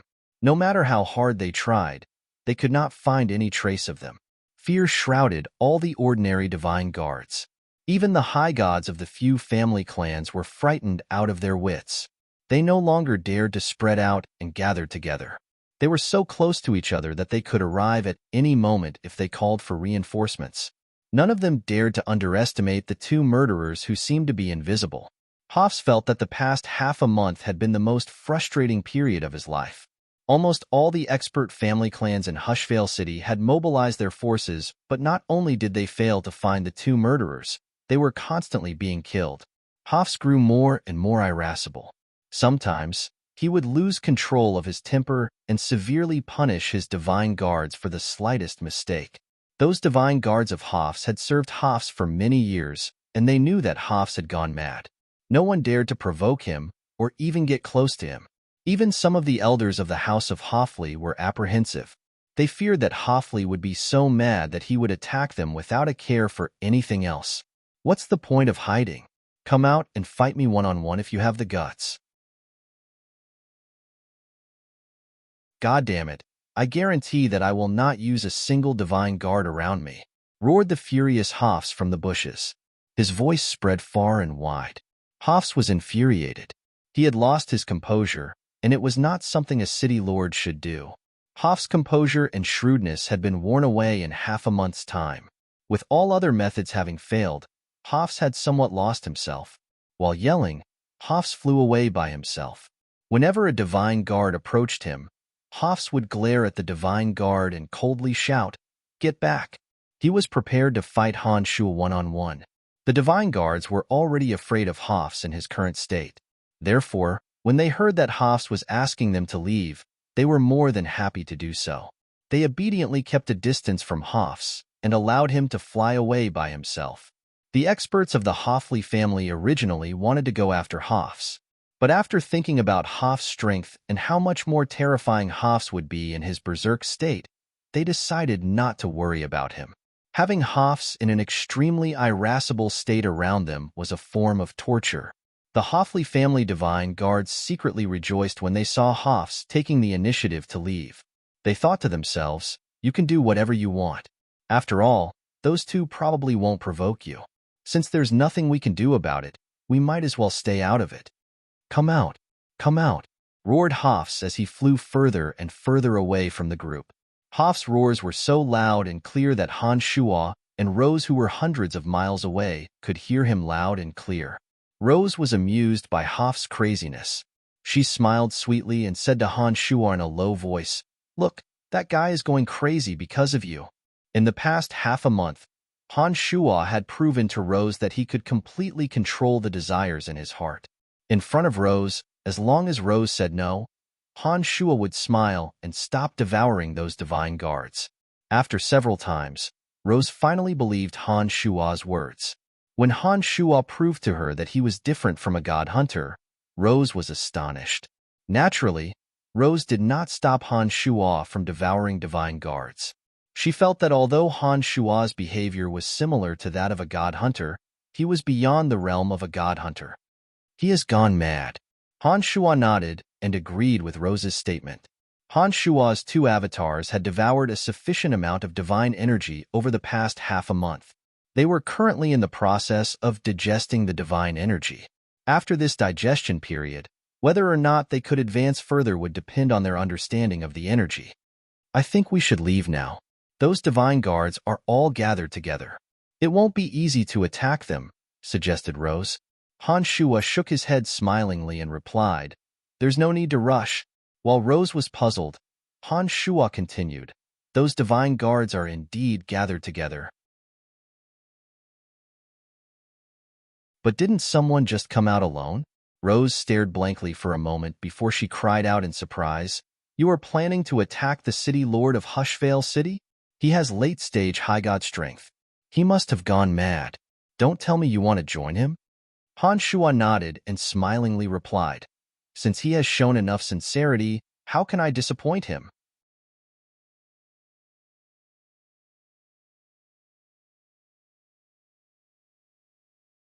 Chapter 771. Han Shuo knew that it was impossible for Han Shuo and Han Shuo to reconcile with Hushvale City. Hafs had shown that he was determined to kill Han Shuo and Han Shuo. Even if Han Shuo and Han Shuo managed to escape from Hushvale City, Hafs would not let the matter rest. If Han Shuo could kill Hafs, the power structure of Hushvale City would be reshuffled and the House of Hofli might no longer be the sole hegemon of Hushvale City. In order to eliminate this threat, Han Shuo decided to kill Hafs in the mountain range. Besides, Han Shuo also wanted to see if the Avicii god-slaying sword formation, combined with Cauldron Spirit, could kill a late-stage high god. This was an opportunity and a challenge for Han Shuo. Therefore, Han Shuo did not want to let it slip by. Rose was evidently frightened by Han Shuo's decision. From her point of view, it was unwise to fight Hafs head-on. Putting aside the question of whether or not Han Shuo could defeat Hafs, once the noise of their battle attracted the attention of the experts of Hushvale City, Han Shuo would be in an extremely disadvantageous position. But Rose knew that she could not persuade Han Shuo. Seeing that Han Shuo had made up his mind to fight Hafs, she could only sigh helplessly in her mind. She secretly complained about Han Shuo's audacity. She bunched her brows and said, "All right, I'll hold the line for you." As a mid-stage high god cultivating in the energy of darkness, Rose knew that she was no match for Hafs. Once Han Shuo and Hafs start fighting, she would do her best to eliminate the threats in the vicinity for Han Shuo and do her best to buy time for Han Shuo. "You just need to loiter in the vicinity. I know better than you whether or not someone is approaching us." "Don't worry, Hafs can't stop me," said Han Shuo confidently. Han Shuo was very confident. At this moment, Hafs had completely lost his mind and was drowning in rage. Han Shuo, on the other hand, was incomparably calm. Han Shuo knew that he had gained the upper hand even without a fight. Rose put on a bitter smile when she heard Han Shuo's words. She suddenly felt that she couldn't help Han Shuo much at a crucial moment. She felt somewhat useless. As a high god, Rose had rarely experienced such a feeling of uselessness. She felt rather strange this time. Han Shuo did not say anything to Rose. By the time he made his decision known, he had already started moving towards Hafs at high speed. A dozen or so demon generals in the vicinity had already spread out in Hafs' direction. They were doing the most meticulous surveillance of that area. Every protruding boulder, every towering tree, and every shrub were quickly reflected in Han Shuo's mind. Before Han Shuo arrived, he had already grasped the terrain of the area like the back of his hand. Once the battle starts, Han Shuo would be able to make use of the advantages he grasped to evade or attack. Unlike the other high gods who died in the Hell of Avicii, Hoffs possessed late-stage strength and was extremely experienced in combat. The darkness divine energy contained in that black spear was extremely ferocious. Han Shuo knew that Hoffs was a formidable opponent. Han Shuo had no choice but to go all out and make use of every advantage he could to prepare for the battle. Gradually, Han Shuo arrived at the area where Hoffs was. Hoffs was still howling in a frenzy. His voice spread far and wide like ripples on water. The shrubbery close to Hoffs was shredded into pieces as though it was sliced by a sharp blade. Just stay close to me. Don't come any closer. Han Shuo's body suddenly came to a halt in midair. He adjusted his state of mind to its optimal state and slowly took a deep breath. Rose, who was following closely behind Han Shuo, nodded indifferently. She knew that she was not as strong as Hoffs and that she would be discovered if she got too close to Hoffs. That way, Han Shuo would not be able to conceal his presence and Hoffs would immediately know that someone was coming. Rose was rather worried about Han Shuo. She stammered for a moment before she softly said, "Be careful." "Don't worry, there won't be any problems." Han Shuo put on an indifferent smile and his eyes gradually turned cold and fierce. It was as though all emotions had vanished from his body. His mind entered a state of absolute calmness that was most suitable for combat. In the next moment, Han Shuo's figure gradually turned blurry. Rose watched as Han Shuo got further and further away. Suddenly, she discovered that as Han Shuo's figure disappeared, his aura also began to fade. Finally, she could no longer sense any trace of Han Shuo's aura in her divine soul. Rose was astonished. She put on a bitter smile and shook her head. She mumbled to herself, "Just how many more secrets do you have?" Hoffs roared furiously as he walked further and further away. Suddenly, Hoffs quietened down. His crazed eyes looked around and his brows were slightly bunched. He suddenly felt that something was wrong. It was as though someone was hiding in the dark and watching him silently like a wild beast. The feeling came so abruptly that Hoffs instinctively raised his guard. Could it be that the two have really come? Hoffs grew even more astonished when such a thought suddenly appeared in his mind. He did not hold much hope when he shouted and howled. He did not think that Han Shuo and Rose would pay any attention to him. However, the feeling of being watched felt so real. Based on his many years of experience, Hoffs knew that it was no illusion. Before he arrived, he had ordered the divine guards around him to stand down. Even the experts of his family clan were ordered to stay put. The person hiding in the dark was definitely not someone from Hushvale City. The uneasiness that Hoffs felt as though he was sitting on pins and needles made him calm down. His eyes were still filled with intense, crazed glints as he constantly scanned the surroundings. His divine soul was also doing its best to detect any abnormalities in the surroundings. Wisps of dark smoke flew out from his body and gradually spread to the surrounding shrubs and towering ancient trees. After a while, Hoffs grew puzzled. The feeling of being hidden in the dark did not disappear. However, the darkness divine energy that flew out from his body did not detect any signs of life in the vicinity. This made him more and more uneasy. Hoffs once again released his darkness divine energy and leaped into the sky. He looked down coldly from above and tried his best to find the target that made him uneasy. However, the feeling was still there, but the target was nowhere to be found. "Come out. Come at me if you have the guts. Don't keep hiding," Hoffs suddenly shouted. He was getting impatient. A figure abruptly appeared beside an ancient tree. The figure raised his head and looked at Hoffs in the sky smilingly. He said, "You have injured me. Ha. I'm here to let you have a taste of being attacked from behind." "It's really you." Hoffs was so angry that he started laughing. He suddenly leaped down from the sky. Boundless aura of darkness abruptly formed around his body. In an instant, the aura of darkness revolved around his jet-black spear. He thrust the spear towards the top of Han Shuo's head at extreme speed. The spear emitted strange noises when the aura of darkness was attached to it. The spear moved like a bolt of black lightning. It was so fast that the spear's afterimage could no longer be seen. In an instant, endless darkness came down from above. It was as if the day had been swallowed by the darkness.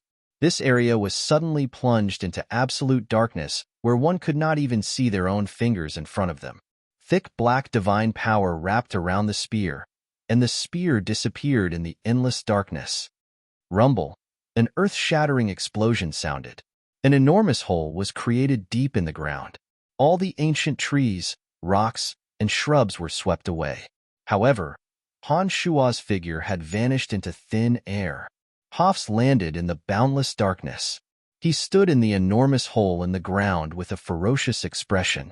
He once again held the jet-black spear in his hand.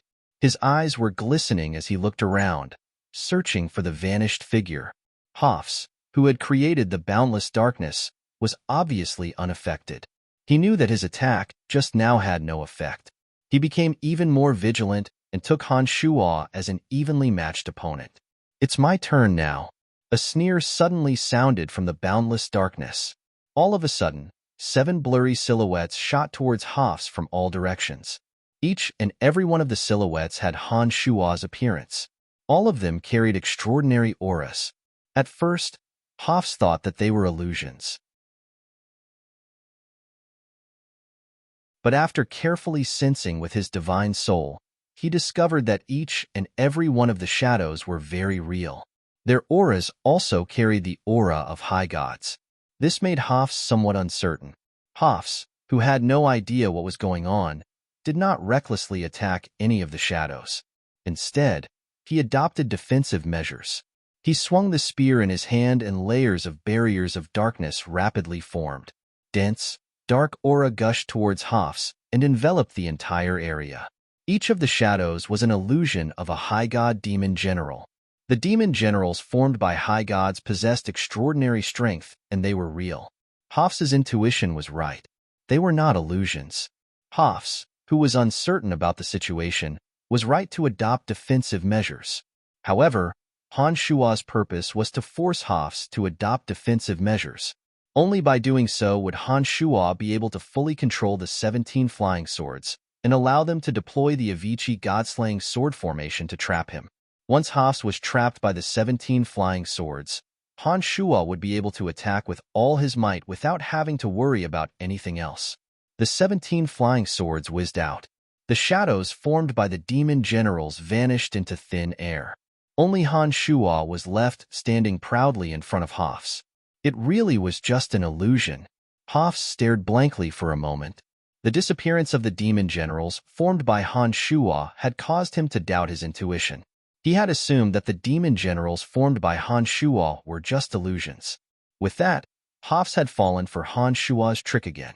Under Han Shua's control, the 17 flying swords pierced towards Hoffs, who was in the middle of the dense aura of darkness. However, as though they had struck an incomparably pliable cotton ball, the 17 flying swords failed to pierce through the darkness divine energy and arrived before Hoffs. A late-stage high god is indeed powerful. Han Shua praised in his mind. He then said to Cauldron Spirit in his consciousness, "Gather your energy. It seems that if I want to defeat him, I will have to borrow your energy." Cauldron Spirit wasted no time and immediately channeled the energy of demon generals into Han Shua's body to assist Han Shua in his battle against Hoffs.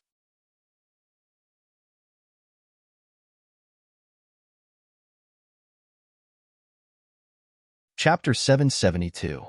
A familiar stinging sensation immediately spread throughout his body.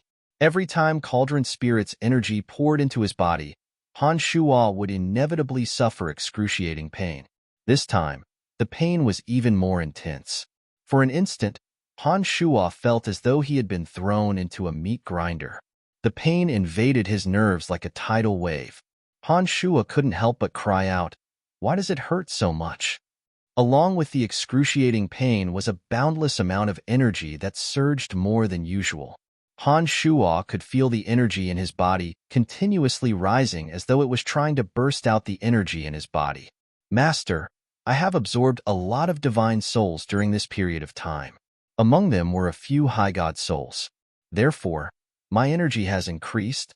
The amount of energy pouring into your body is much greater than usual. That is why you are feeling more pain than before. Of course, the amount of energy filling your body is also much greater than before." Cauldron Spirit transmitted to Han Shua's consciousness. Han Shua was startled. He carefully sensed for a moment and immediately discovered that it was just as Cauldron Spirit had said. He could feel that the energy in his body was much greater than before.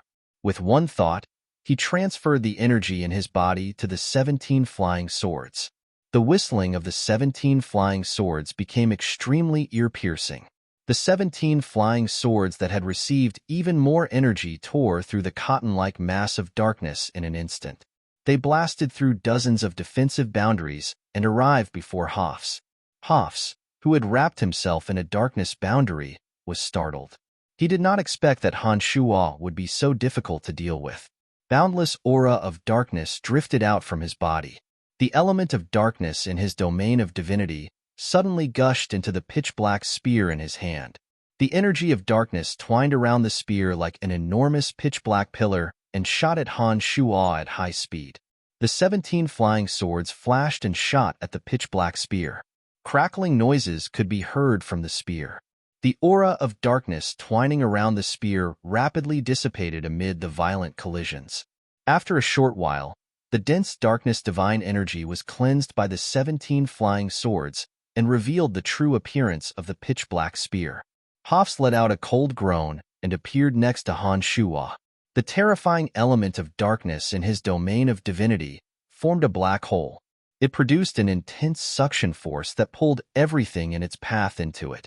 Han Shua, who was manipulating the 17 flying swords with all his might, suddenly felt as though his body was entangled by hundreds and thousands of ropes that were pulling him towards the center of the black hole. The black hole was filled with chaotic energy that seemed capable of distorting all objects. Han Shua was greatly shocked. He knew that the darkness divine energy inside the black hole was rotating at a high speed in a special trajectory. It was not something that could be easily dealt with. Cauldron Spirit continued to supply energy to Han Shua. With the support of Cauldron Spirit's energy, Han Shua deployed the invincible Omen body. As soon as the invincible Omen body was formed, Han Shua's demonic body seemed to have taken root in the ground. It was as though he was a boulder that had existed for thousands of years. No matter how astonishing the suction force of the black hole was, Han Shua remained unmoved. He continued to manipulate the 17 flying swords and retracted them to his side. When Hafs saw that the black hole he deployed with his darkness divine energy was unable to pull Han Shua towards him, he immediately concealed himself within the black hole. He used his divine body to influence the black hole and made it spin towards Han Shua. The towering ancient trees, rocks, shrubs, and distant streams were all pulled by the power of the black hole and involuntarily flew into it. Even the few incorporeal demons nearby felt the terrifying suction force and were more or less affected. Fortunately, the demons were incorporeal. Under this suction force, as long as the demons paid a little attention, they wouldn't be pulled into the black hole. The 17 flying swords cleansed the darkness divine energy on Haf's spear. The spear turned into a beam of black light and was sucked into the black hole. It should have returned to Haf's hand. The 17 flying swords shot towards Hafs at an incredible speed. With the addition of the enhanced suction force of the black hole, the 17 flying swords arrived before the black hole in an instant.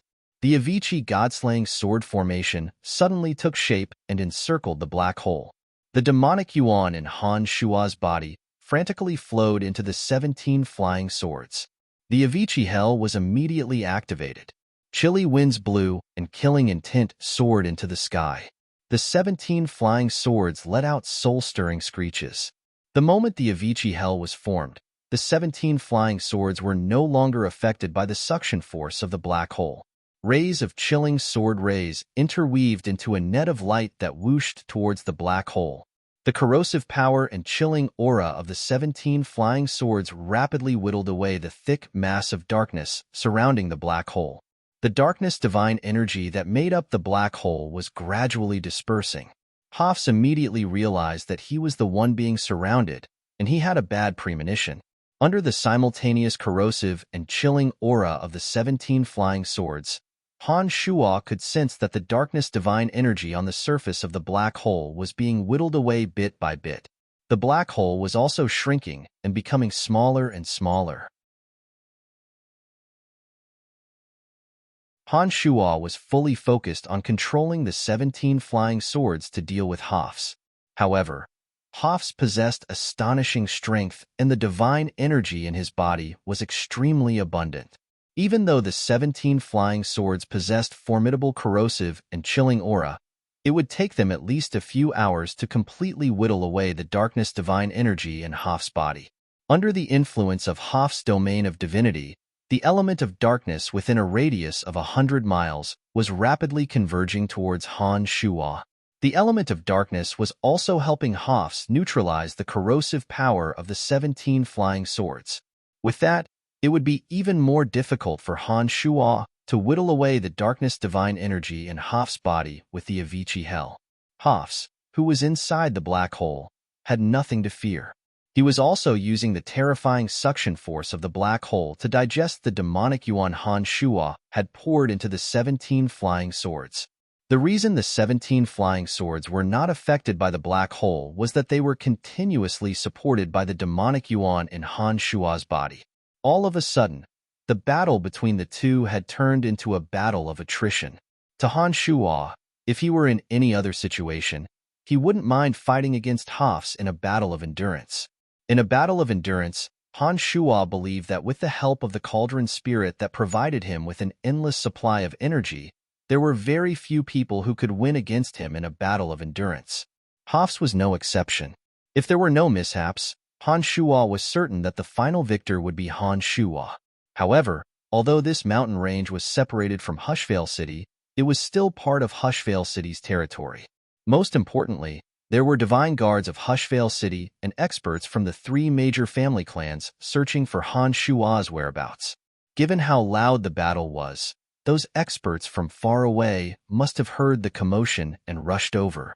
Under such circumstances, once more experts from Hushvale City arrive, Han Shuo and Rose, who had exhausted too much energy, would be in a very passive position. If Hoff's were to engage Han Shuo in battle, Han Shuo and Rose would be in a very disadvantageous position. After a series of thoughts flashed through Han Shuo's mind, a thought suddenly struck Han Shuo. He recalled the miraculous effect of fusing the domains of divinity of his 2 avatars. Back then, when the domains of divinity of his avatars fused together, it was extremely domineering and repelled all other elements. Only the element of death was left. With that thought, the 2 avatars gradually flew out from the cauldron of myriad demon in Han Shuo's body. The 2 domains of divinity of death and destruction unfolded simultaneously. However, they did not fuse. Han Shuo stared blankly for a moment. The energy of the 17 flying swords was stopped and Hoff's nearly regained his senses. Han Shuo's main body's attention was once again focused on controlling the 17 flying swords. The 2 avatars' divine souls continued to search for a way to fuse the domains of divinity. However, even after trying for a while, they still could not find the gist of it. After carefully recalling the last time when the 2 domains of divinity fused, Han Shuo suddenly seemed to have grasped something. His 2 divine souls tried to adjust the state of his soul imprint and the consciousness of his main body. Suddenly, a miraculous connection was formed between the 3 souls. Once again, the 2 domains of divinity started fusing. Countless threads that were hard to see with the naked eye filled the entire domain of divinity. The element of death from all directions frantically converged towards the domain. As the domain of divinity expanded, it inevitably came into contact with Hoff's domain of divinity of darkness. The new domain of divinity, formed by the fusion of 2 mid-gods, was extremely domineering and invasive.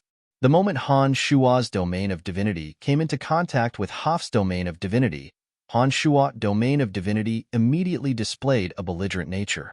It instantly severed the element of darkness that was being transported into Hoff's domain of divinity, not allowing any element of darkness to approach that region. At the same time, the domains of divinity formed by Han Shuo's 2 avatars were gradually closing in on Hoff's domain of divinity. Threads that were hard to be seen by the naked eye were flying at high speed in trajectories of the Edict of Destruction. The thin threads were madly absorbing the element of death that was converging from all directions. Han Shuo's domain of divinity kept expanding. It was like a giant bubble that was desperately squeezing Hoff's domain of divinity. Hoff's domain of divinity was being pressured by an external force. Clouds of pitch-black aura swirled around Hoff's domain of divinity. They formed barriers of darkness around Hoff's domain of divinity. Under the deliberate manipulation of Han Shuo and Hoff's, the two domains of divinity pushed against each other, neither giving way to the other. Logically speaking, the domain of divinity of two mid-stage mid-god avatars should not be able to contend against Hoff's domain of divinity because the two were on completely different levels. However, the domain of divinity formed by the fusion of the two mid-god souls of Han Shuo's domain of divinity was actually on par with Hoff's domain of divinity. It was nothing like the domain of divinity of an ordinary mid-god, which could be destroyed with a single blow. With that, Hoff's had to expend a lot of energy and mental energy to control his domain of divinity. His black hole was gradually weakening under the corrosion of the 17 flying swords. Hoff's domain of divinity was showing signs of defeat. You're tuning in to the Warrior Lore YouTube channel. Don't forget to subscribe and join us on this journey to catch the most captivating stories.